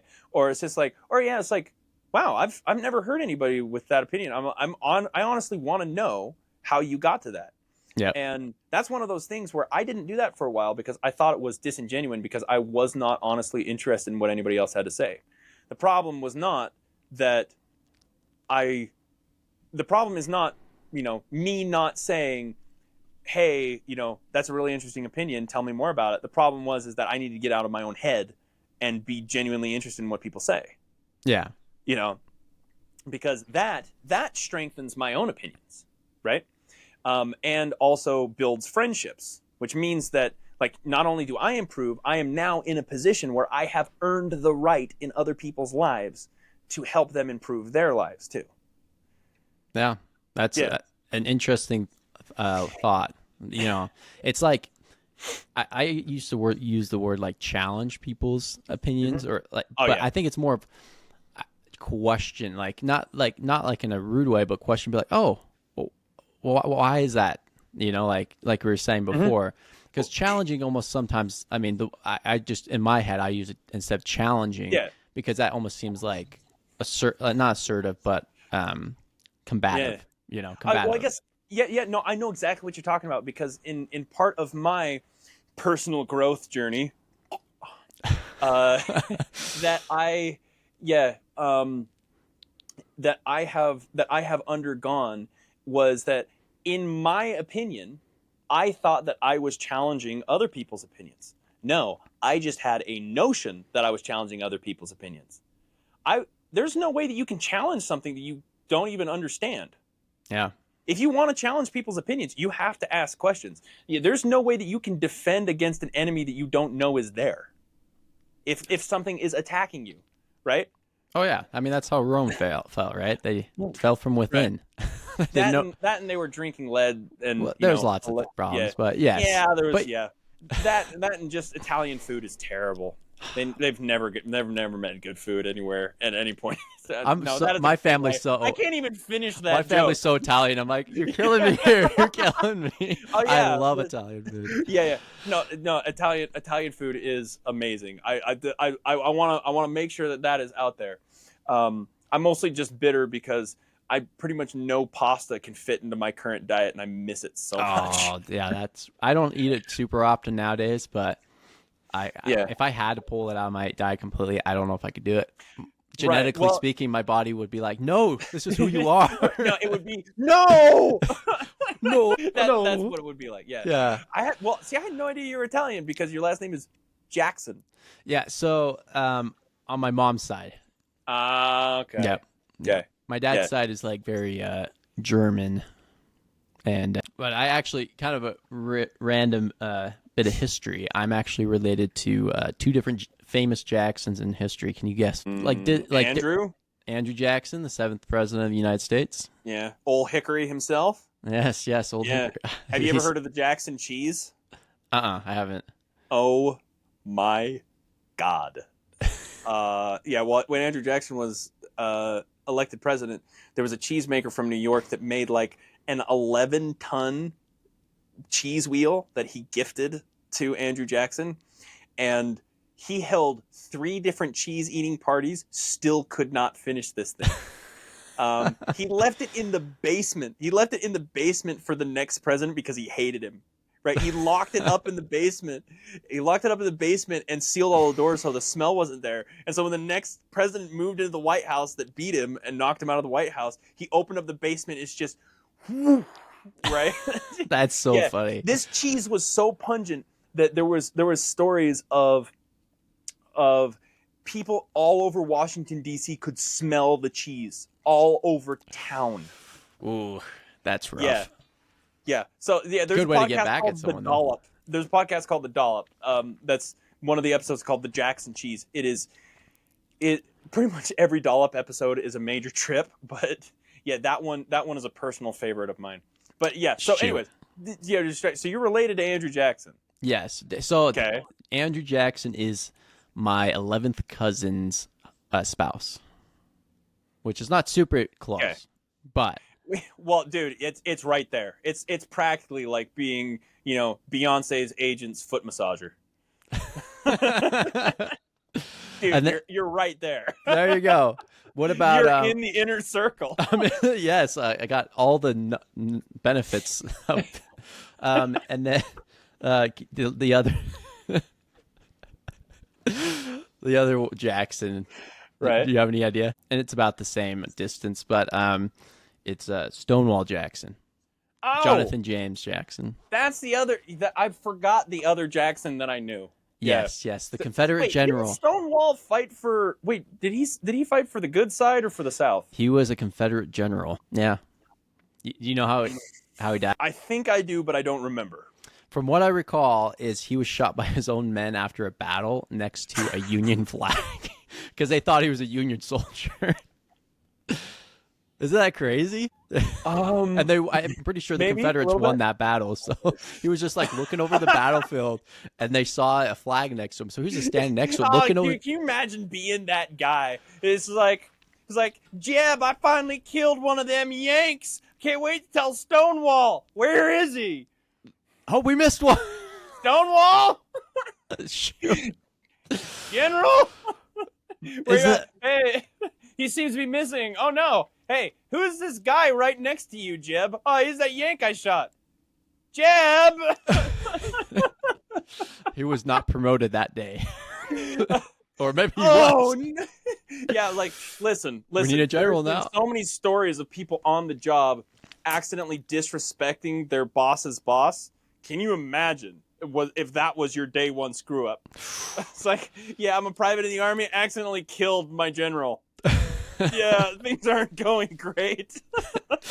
You're like, things could be going better. Dear diary, I have found out that literally any other day of this life is going to be better than today. Shoot.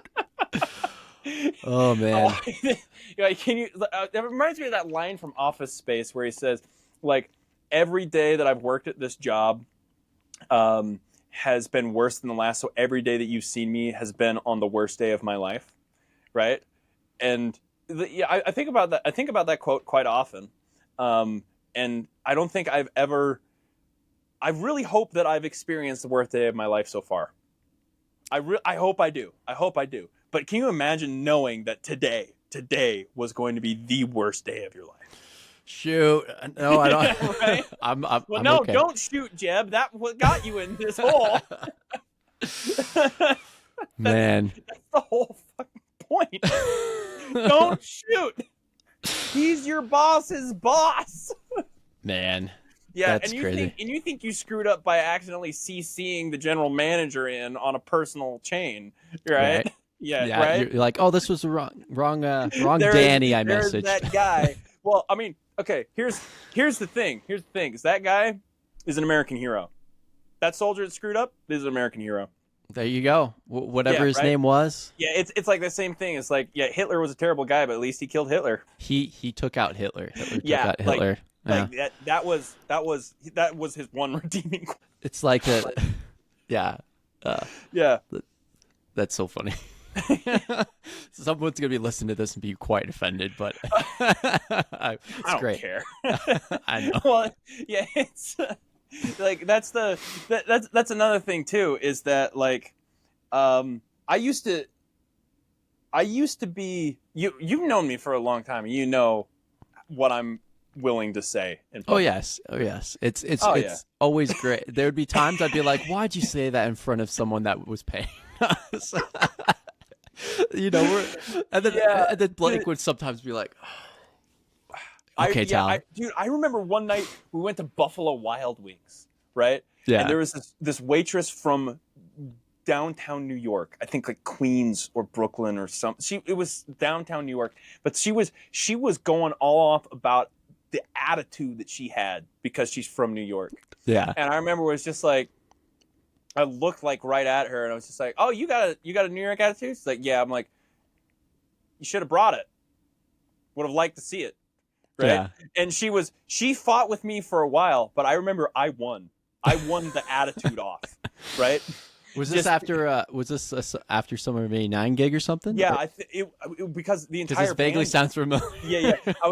I remember I was sitting right next to Blake, and I forget what I was saying. I just remember that I won, right? Yeah. Because we were having a battle of personalities, and mine was bigger, right? But afterwards, the first 2 or 3 times she came and fought me, and she lost both times, and then the rest of the night she was just kind of like defeated. Like Yeah. she wouldn't even look me in the eye and wouldn't talk, and I'm just like, You're like, this is how it yeah, goes. yeah, like yeah, that's what you get. That's what you get. And then I look right next to Blake, and Blake is like, he's like, Talon, I want a camera crew to just follow you around while you talk to people. Right? And at the time, I took it as a compliment. Although over the years, I have realized that, oh, that's not as big of a compliment as. So maybe you thought it was. Yeah. Yeah. That Right. sounds like something Oh. Blake would say, though, exactly. Like, I want Yeah. someone to follow you around with a camera crew. Yeah. But yeah, that was, believe it or not, that was actually a very transformative. It led to a big transformation in me because I still have the capability to, I guess, for lack of a better word, be that over the top. But I have spent several years learning how to apply it a whole lot more wisely.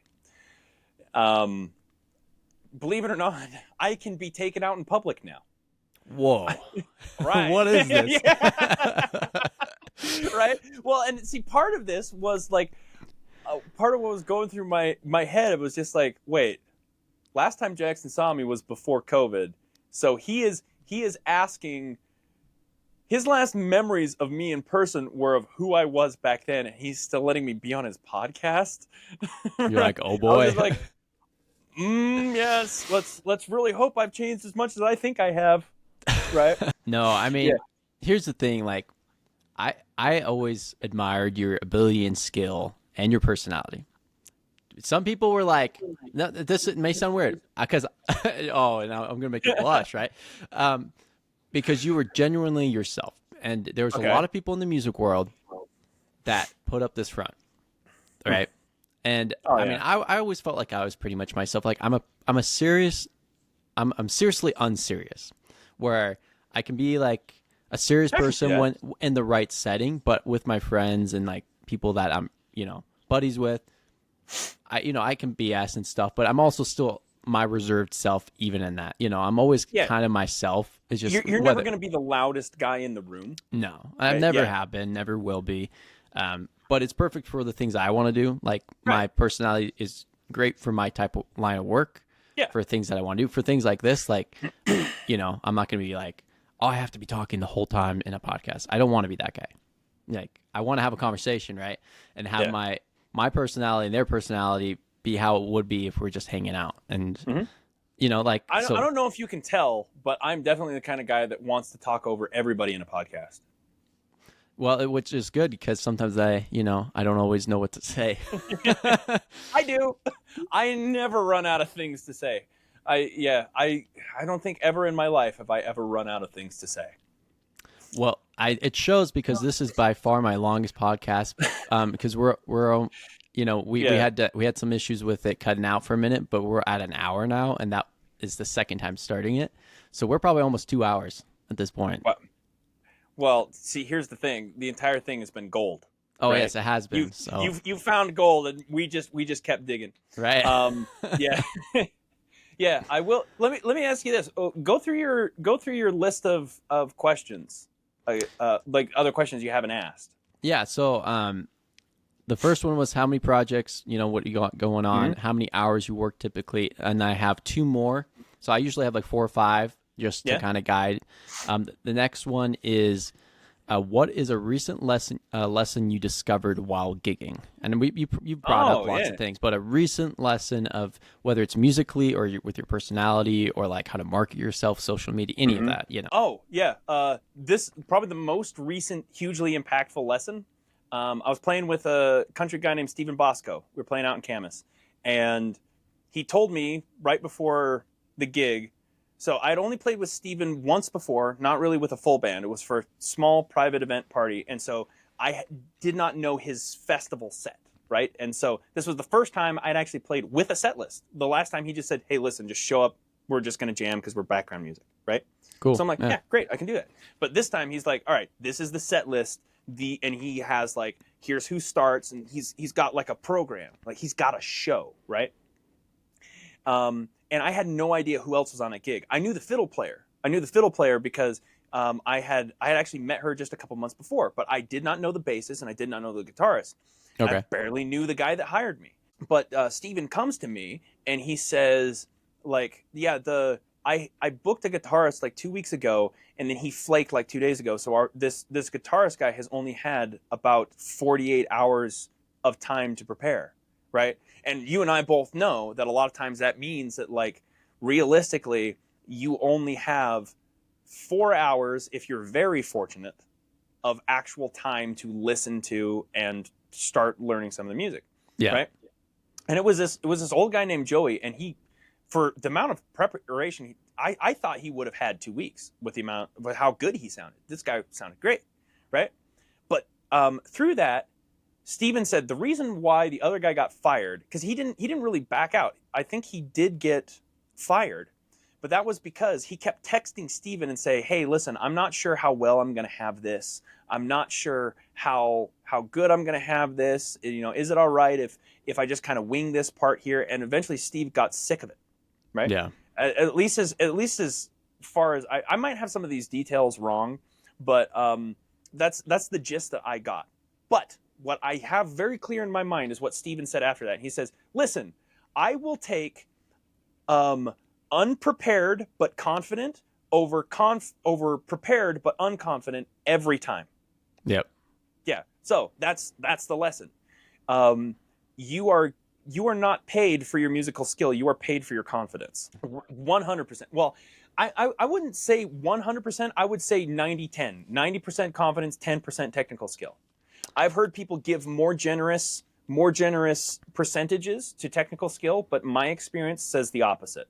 So, like, when I was reading, I think, like, how to win friends and influence people, they said, like, only 85% of your money is made from your technical skill, or some other places have been like it's 30% technical, 70% people skills. My experience has been it is 90% people skills, 10% technical skills. Yeah. Because I would agree with that. Yeah, because another thing in my experience is that I was in a band where one of the players, he was a terrible player. He did not have the chops to hang, right? But he was in the band with us for years because he was just so great to be around. He never sounded good on stage. He was never really in tune, never seemed to be able to really learn the music well enough. But I miss him. He was honestly one of the worst players I played with, but I would play with that guy again over a virtuoso asshole any day of the week. Yeah. Any day of the week. I actually miss that guy that plays bad, and I don't miss all of the players that absolutely slay but aren't any good to hang with. I agree. I wouldn't want to spend time with these arrogant, musicians as well. Like it makes a big difference. I mean, when we got to the point where we just had a solid band, right? When we were playing together. Yeah. Everyone was great to be around, and they still are. Like, they're still some of my best friends. Like, if I can think of someone like I was close to, and I could call them, like, hey, let's go get lunch or something. Yeah, and the reason why, if somebody dropped in that chat and said, like, hey, we've got another Summer of '89 gig on a Thursday night for $60, I would probably say yes, because you are a very short list, I will say, but on a list nonetheless of people that I am willing to go out of my way for gas money just to play with you guys. Yeah. Right. I feel the same way. Yeah. I kind of want us to do like a reunion. I have people ask, because in my line of work, like this one lady, she was talking to me, and she was an event planner, and her husband was having a wedding coming up, and she's like, well, maybe we'll have to do something, because we were just talking, and she was like, yeah, what's your background? And I was like, well, I've done this and that, went to college, I was in an 80s cover band. She was like, wait, hold up. What? I showed her pictures, because that's always people's, like, because when they think of 80s, there's like, wait, is it that synth pop, or is it the hair metal? Yeah. And then I showed them pictures with the hair and the pants, and they're like, that doesn't even look like you. Like, that's crazy. Right? And I'm like, I know, it's. Yeah. Yeah. And then we even had rock and roll names like Guns N' Roses does, where, they're Axl and Slash, and like I was Rocky Spider. Right? Rocky Spider, yeah. Did I ever tell you the story of that name? You probably have, but it's been a moment. No, so I was sitting right next to Budge during graduation, and we were just the president of the college was listing off the names of people handing diplomas, and Budge and I were just saying random names in between just to like entertain ourselves because we were just so bored. And then over the loudspeakers comes the name Rocky Spider, and we look at each other like we have to stop making fun because that's the coolest name we've ever heard. Yeah. Yeah, and I don't even know if that was that guy's actual name, but we both heard that, and I'm like, that's my summer of '89 name now. Yeah. That's what that is. It Well, is actually, a cool no, name. That was before Summer of '89 even got formed. That was when we were Steel Badger. Well, yeah, and I wasn't in the band then. Yeah. But I heard that name because Summer Steel. Yeah, in the whole lore of this Of the 80s Snow band. College cover band, right? Yeah, it started as Steel Badger, and Isaac was playing drums, and then they formed Summer of '89, and that was with me in drums, and then Jordan knew somebody in another booking agency that started another one with a different drummer. So there's 3 different bands, and the only lineup was who was playing the drums. Yeah. That was the only difference in any of the lineup. Which is so funny. Right? Yeah, I think it's hilarious, right? I remember at a time I let my desperation get the better of me and just got bitter that somebody else was quote unquote taking my gigs. But one thing I've learned, this isn't a recent lesson, but I think is a very important lesson for anybody to learn, is that nobody can take a gig. If it went to someone else, it was never your gig to begin with. You just got to accept that, right? And either way, there is honestly nothing wrong or shameful with being a legitimate cheerleader, right? Because not at all. People will notice if you don't get the gig, and you're just like, and if your response to not getting the gig is like, hey man, well, it's like, yeah, if you ever need a sub, you know who to call. Do you need any help with live sound or like a stage manager or something like that?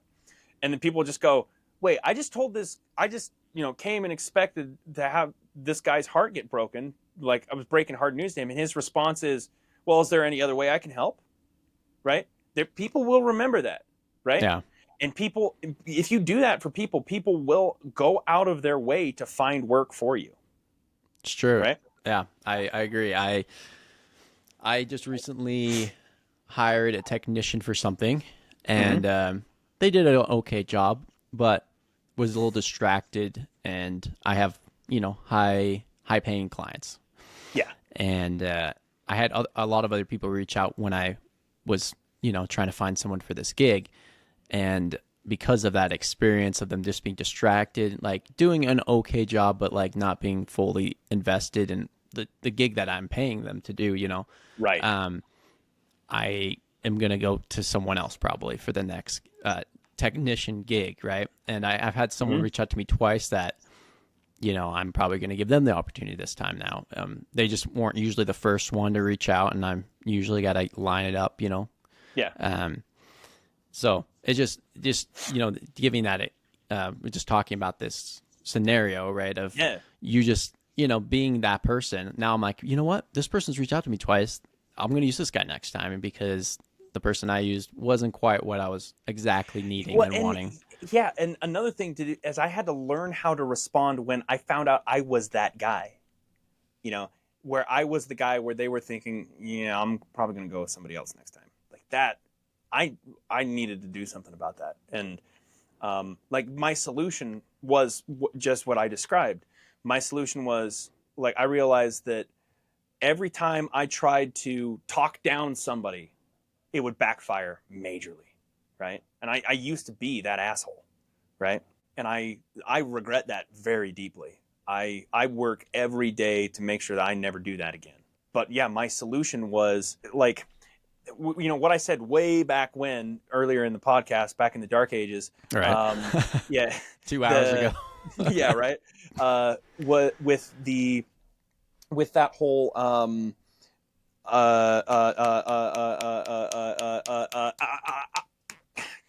thanks, brain. Jesus Christ. Yeah. It's like you've been talking for too long. It's telling you that. Well, no, it's I'll just keep making my point and just finish this tangent. ADHD brain or whatever. But no, when I realized that if you lose a gig, it was never your gig, right? If it's that whole platitude about, if you love someone, let them go. If it was meant to be, they'll come back to you. That's not just for relationships. That's also for work, right? If it really was meant to be, they will come back to you. And part of the reason why it's not meant to be is because you are not the right person yet. You need to turn yourself into the right person. It is a choice that people make deliberately, right? Yeah, everyday choices, back to that. Yeah. There is a chance for you to happen by accident. Are you going to be okay with that? If you look yourself in the mirror and you say, yeah, I happened by accident, can you live with that? Because you shouldn't. Yeah. You shouldn't be able to live with that. You should be miserable and scared of that, right? But yeah, so my solution was like, I've got to do something. And this was a time where something I learned in music school bled over into my life. And so what I did was I improvised. I thought, every time that I don't play the drum set, how do I still be in the room? Well, I play hand percussion, right? I know how to set up microphones. I know how to usher people to their seats, right? And so, yeah, like being a solution instead of a problem. Because like I said, good people don't enjoy firing people, right? And most people are good people, to be honest. Yeah. Yeah. And so nobody's going to come and tell you that, hey, you didn't get the gig and really be happy about it because they're expecting a bad time. The way that you're going to make an impression in that moment is to be different, is to be a good time, right? Which means, can you hear those dogs barking? Yeah, just a little bit, but it's not too bad. Yeah. Yeah. We got a lot of dogs, and we got a walking path right in front of our house, and so people walk by. But yeah, no, you gotta be different. You gotta, in that moment, you have a choice of like, okay, well, I got to do something. I've got to look into this person's life who is turning me down, and look for an opportunity to serve, right? And offer something that they need done that I can help with, and then all of a sudden, like, I don't have weeks off. I mean, yeah, when we talk about weeks, an unpaid vacation in the gigging world, it's just like, oh yeah, I go a month without being hired for any gigs, and you're just like, what do I do? Well, I tell you what I do is I start calling up all the live sound guys I know and say, hey, do you need a free set of hands? Yeah. I will come up and I will move heavy equipment, because you know how much I love lifting heavy things. Oh yes. And I will do it for free. You don't even have to pay me gas money. You don't even have to pay me in a meal if it's too much stress for you, in order for me to look over your shoulder while you are setting up your console. Yeah. Right? And that's the type of person you got to be, like, because that's how you're going to be successful. That's how you're going to succeed. Yeah. And that has helped me make friends with much more prominent bands than I ever would have otherwise. And help me get into circles. And no, it's not a shallow manipulation tactic that I thought it was once upon a time. Because quite frankly, shallow manipulation has a very short shelf life. There is nobody who is a long-term success that is a shallow manipulator. It cannot work. The exact same way that you cannot build a house on sand.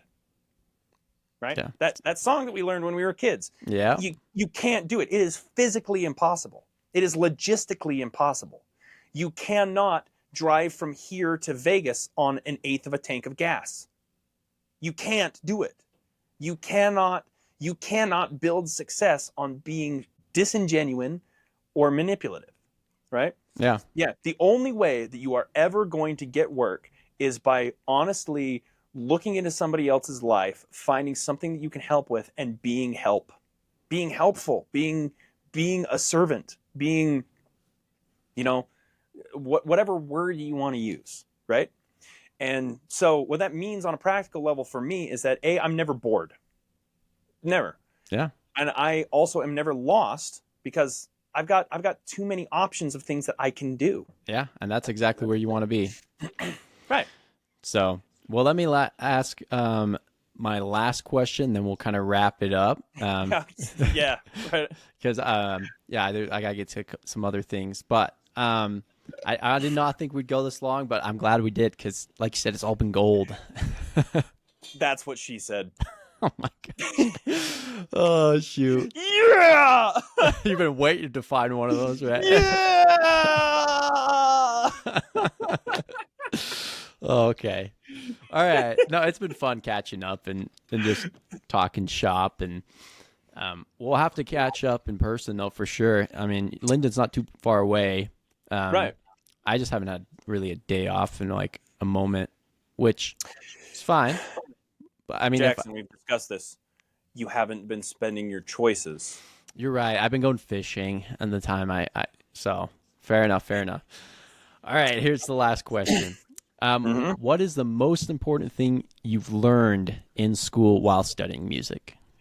Well, that is actually the perfect last question because that brings me back around to the story that I wanted to tell. Yes. So I was telling the story of in August of 2013 on a Wednesday. I forget exactly what day it was, but late August on a Wednesday, 8:30 a.m. Sitting in Dr. LeBaron's Music Theory 1 class, right? And I think there was 60 students or something in there. We were pretty much like a full orchestra in the orchestra room. Man, and I hated having music theory in that because you had to use the stands as a desk. They always Oh yeah, sucked as writing desks, I right? remember. Yeah. Do you want to guess how many people in that class I walked with at graduation? Hmm. I'm gonna say. Yeah. When I walked, it was Shoot. me and Sergio, Oh the no, only two really? people from that class that walked out of nearly 70 students of Wow. that freshman class, right? And yeah, and I was as we were telling in the unrecorded segment, as I was in my cap and gown in line about to walk from the music building to where the graduation was being held, the basketball stadium or whatever, Dr. LeBaron pulled me aside and she said, every year I look at the freshman class and I have a list of people I think are going to make it and think that aren't. And I didn't think that you were going to make it. But yeah, she did. I forget exactly what she said after that, but she did say that it was something basically to the effect of, yeah, and I'm really proud that I was wrong about you. I'm really happy that I was wrong about you. But the thing is that during that conversation, she left a huge pause right after. I didn't think that you were going to make it. Yeah, and I'm just like, Bang. thank you, Yeah. right? Yeah, but no, I think it was just a matter of she might have thought that she said something different than what she said, but I could tell that what she meant was she was like, wow, I was really proud of you.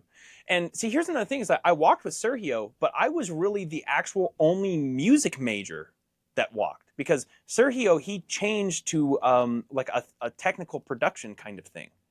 And Yeah. so in a very real sense, I was the only one that made it. And I don't think Sergio's even doing music anymore, right? I don't think so. Yeah. I Yeah, follow him I still mean, on Instagram or something.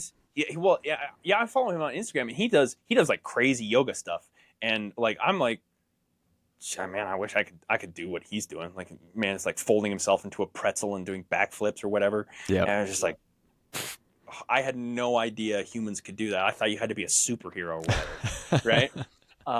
But yeah, no, but there is I would say technically too, but in a very real sense, I was the sole survivor of that class. And so the most important lesson I learned is that the only people that succeed and the only people that last are the people that show up and ask questions. Yeah, because another thing too is that here I am being interviewed. I did not win a single audition my entire time I was at Snow. I was always the third best drummer in the eyes of the administration when there was room for two drummers. The only reason I got into CME is because I aged in. Everybody else auditioned in and they were able to get in before they were far enough in the program. But the only reason I was in is because you were required to be in. And more to the point, I was the only one that's the one group I wanted to be in. Yeah. And I still didn't even audition in. I had to be forced into it by age. Right? And that didn't stop me. Right? I failed my first semester every class. That didn't stop me. I showed up next semester. And even while I was failing classes, I didn't miss classes. I think maybe I I deliberately didn't go to class. When I wasn't sick, I deliberately cut class. Actually, no, that's not a Utah term. I sloughed. I deliberately sloughed class, right? Right. 3 times in 4.5 years. And think of how many hundreds of classes that were. No, like that is all that I deliberately missed, right? Other than performances or being sick or stuff like that. Yeah. And when I look back on who is still doing cool shit with their life in that group of people, the only ones that are the ones that would show up and ask questions. That is the only one thing that we all have in common. The people that made it all the way to graduation, the people that made it while balancing everything else, because yeah, it's tough. It is unendingly difficult. Yeah, it But is.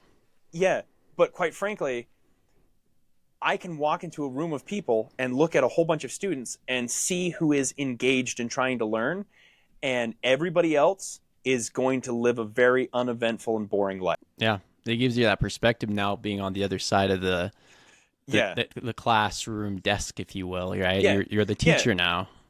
Yeah. So like Jorge, he's doing cool things down in Costa Rica. Ryan Bond, he just became a full tenured professor at UNLV. I saw right? that. That's so awesome. Which is exactly what he set out to do. He's sponsored by Sabian. Like he's got a whole bunch of different sponsorships. And I talked with him a little while ago.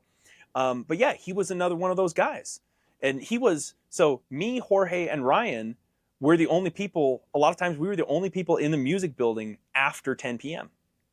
Like we all each had our room. I was in the percussion studio. Ryan a lot of times was in the orchestra room. Jorge was down the hall on a different drum set.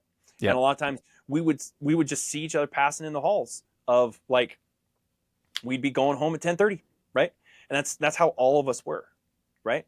But on top of that, there were tons of other people that practiced a bunch, but a lot of them flared out too. But yeah, the ones that didn't are the people that would raise their hands, ask the guest artist questions. Another thing too is that part of those classes that I sloughed was because a guest artist named Kevin Hicks, who was a Snow College alumni, came to town, and he was in town for 4 straight hours, and I just didn't go to classes because we got a guest artist in town. He's in the Disneyland band. Yeah, follow him on Instagram. Kevin R. Hicks, I think it is. Kevin R. Hicks. But yeah, check him out. Yeah, and so I remember that day that he was there. The first hour was like 17 kids. The second hour was like 6 kids, and then hours 3 through 6, so 4 straight hours or something like that, it was just me and him. And he was I could tell he was pretty flabbergasted because he had all these different presentations. He was ready to show people like what he did for his master's thesis, and he had all of this stuff planned, and I was just sitting there in the piano lab, just me and him, and I was just like, and he was looking at me and he was just like, there's supposed to be a whole bunch of trombones in here, and I'm like, yeah, I'm not a trombone. I don't even know how trombones work. And he says, well, you know what? I'll give you my presentation anyways. And so he showed me a project he did for his time at University of Miami, which is called the Trombone Visualizer. And I had no idea that in the lower registers and partials of the trombone, you have to stretch farther, but as you get higher, the place where you are on your slide gets tighter and tighter. And so it's like, it's not like a perfect grid of like every time you're at this position, it's this note when you're at this partial. No, it slides up. And so he made like a curved graph of like a mathematically perfect trombone position. Oh, that's right? really cool. Yeah, it was really cool. But when I think about it, I was like, I just got a 1 hour personalized one-on-one lesson with how to put together a master's thesis. I don't think I'm ever going to get a master's degree, but guess what? Because I was willing to raise my hand, ask questions, and try new things, I didn't just have a lecture. I had one-on-one individualized like training on it. And then after that, he is a killer jazz bone player. And that semester, I was playing a vibraphone solo with the jazz band on The Nearness of You, right? Yeah. And there was a section where I couldn't figure out what I wanted to play. And so I'm like, oh, these are the changes. And he's just like, all right. So he went to his piano and he's just like, a lick that I think would be cool for this kind of ballad is, doing this, if you're doing it with the vibraphone. So I recorded that and I learned that lick, and I still have the recording somewhere. And I remember when I listened back to me playing that lick, I had all those memories flood back of the 4 hours that I spent one-on-one with an industry professional that nobody else was taking advantage of. It wasn't supposed to be 4 hours of individualized of instruction. It turned out because I was the only person willing to say yes. Yep. And you right? showed up. Yeah, I was the only one that showed up. And so I got, and there's another story too with that vibraphone solos, because I was in jazz band that year, and as much as I love him to death, Phil Keane, the jazz band director, I am 100% convinced that he only put me in there out of pity, because it was going to be my last semester, and I had tried for 4 years to get into jazz band, and every single time I had missed it. So he created a position. He created an auxiliary percussion position for me, right? And so I was bitter and angry as hell. But I resolved to make sure that nobody knew it, because I didn't want to play vibes. I want to play drum set. To this day, the only other thing besides playing in pop bands that I want to do more is play big band jazz. But I knew that really my only opportunities to do that would be in college.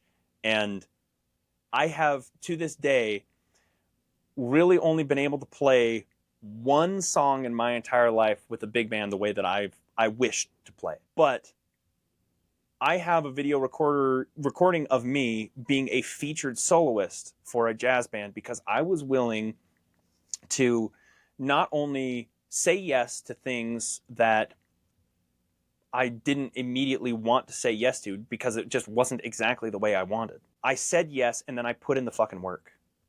I worked my ass off to play that, and afterwards it was a bittersweet moment, because all the other jazz cats that I looked up to, they came to me the day after that performance, and almost everybody in the band came to me one-on-one. They're just like, I had no idea you could play that.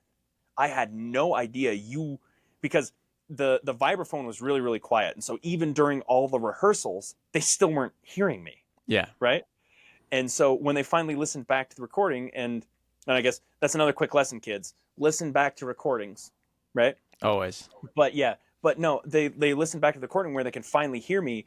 And I remember one guy came to me, he said 2 phrases verbatim, which is like, I had no idea you could play that good. And he said, you crushed it. And I remember it was bittersweet, because those were the compliments I was dying for, but I wanted them to be on a different instrument. Right. Yeah. But I said yes. And so I got one of my first music industry jobs for a teaching studio. I got because on my resume, I have played with Colin Ray, right? 90s country star Colin Ray. I played glockenspiel and random orchestral percussion. But I have played with a #1 charting, platinum record selling artist. At least I think it's platinum. He was big in the 90s. Yeah. I know that he definitely one of the most commercially successful artists that I have ever played with.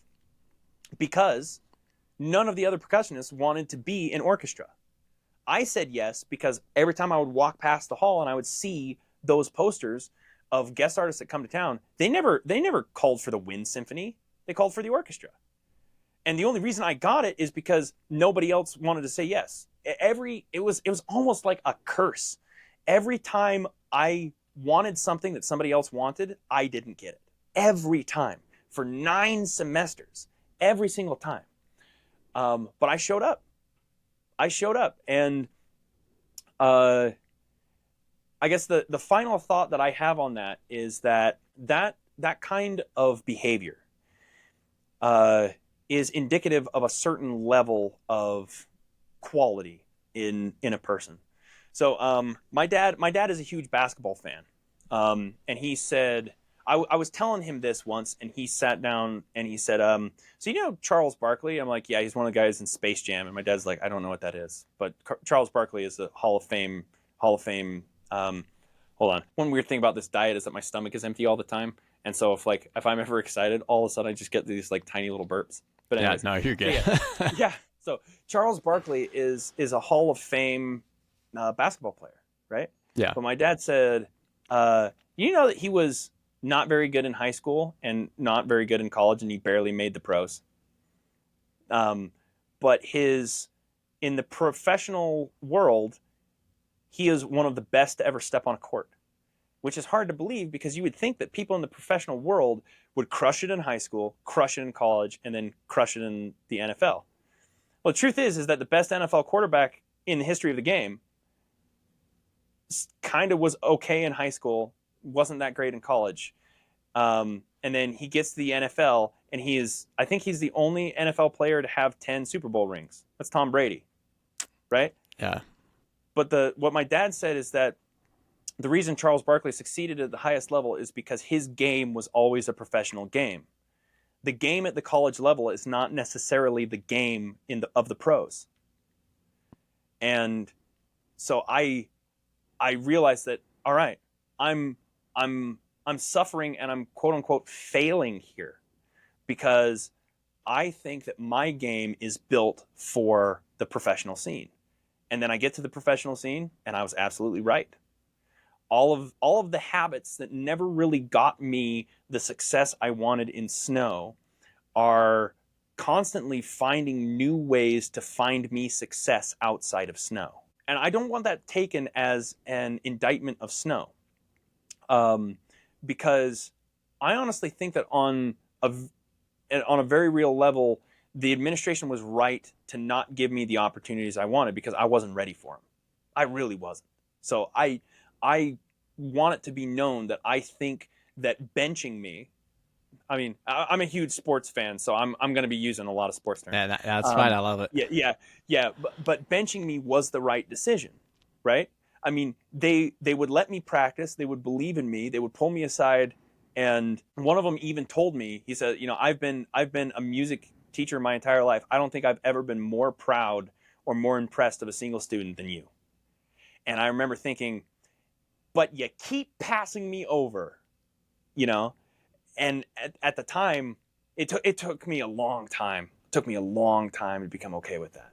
But yeah, it was really thanks to that story from my dad that it got me through that period of failure, because it made me believe that, okay, well, maybe I'm a late bloomer, right?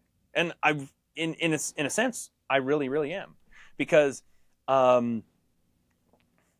like, I guess part of the reason, I think there's a lot of people out there that they're meant to peak way after high school, but they never reach that peak because they never get anywhere in high school or even college. They don't show up. They stop showing up, right?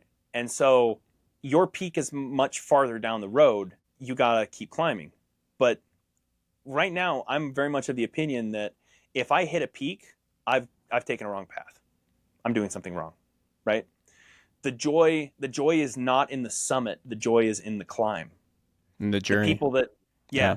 The joy is in the journey. So, after all that long-winded explanation, to summarize it and leave people with what I think people need to hear is good things only happen when you show up, and you don't get to pick what those good things are. But you can only let them happen. So if you don't show up, you will very quickly find a life that's empty of, I won't even say good things, great things. Great things only happen when you show up. The best you can hope for if you don't show up is good. Yeah. And you have to let great things happen. You do not get to pick exactly how great things happen in your life. You need to let them happen. You need to put your own ego aside, understand that you might not want what's best for you. You have to learn how to want what's good for you, what's best for you. I did. I still am learning, right? That's a big part of the reason why I spend so much time, focusing on physical health and learning about nutrition and learning about as many possible things as I can, because all of it helps me or somebody I love in a very direct way. And that only happens because I show up. Yeah. And I could not put it better to myself that you wrapped it around in a nice little present with the bow on it, and put it under the Christmas tree. Oh, go on. Well, Talon, Right. this has been fun, and I'm sure we'd be able to talk a lot longer if we Yeah. wanted to. But I Holy appreciate crap! It's almost 10 p.m. it. Yes, we went for a while. So with that, I just want to say thank you for you being on the podcast, and I'm sure we'll probably have you on again. Well, that's. I mean, I don't know. I might run out of things to say. No, well, I guess All we'll right. see.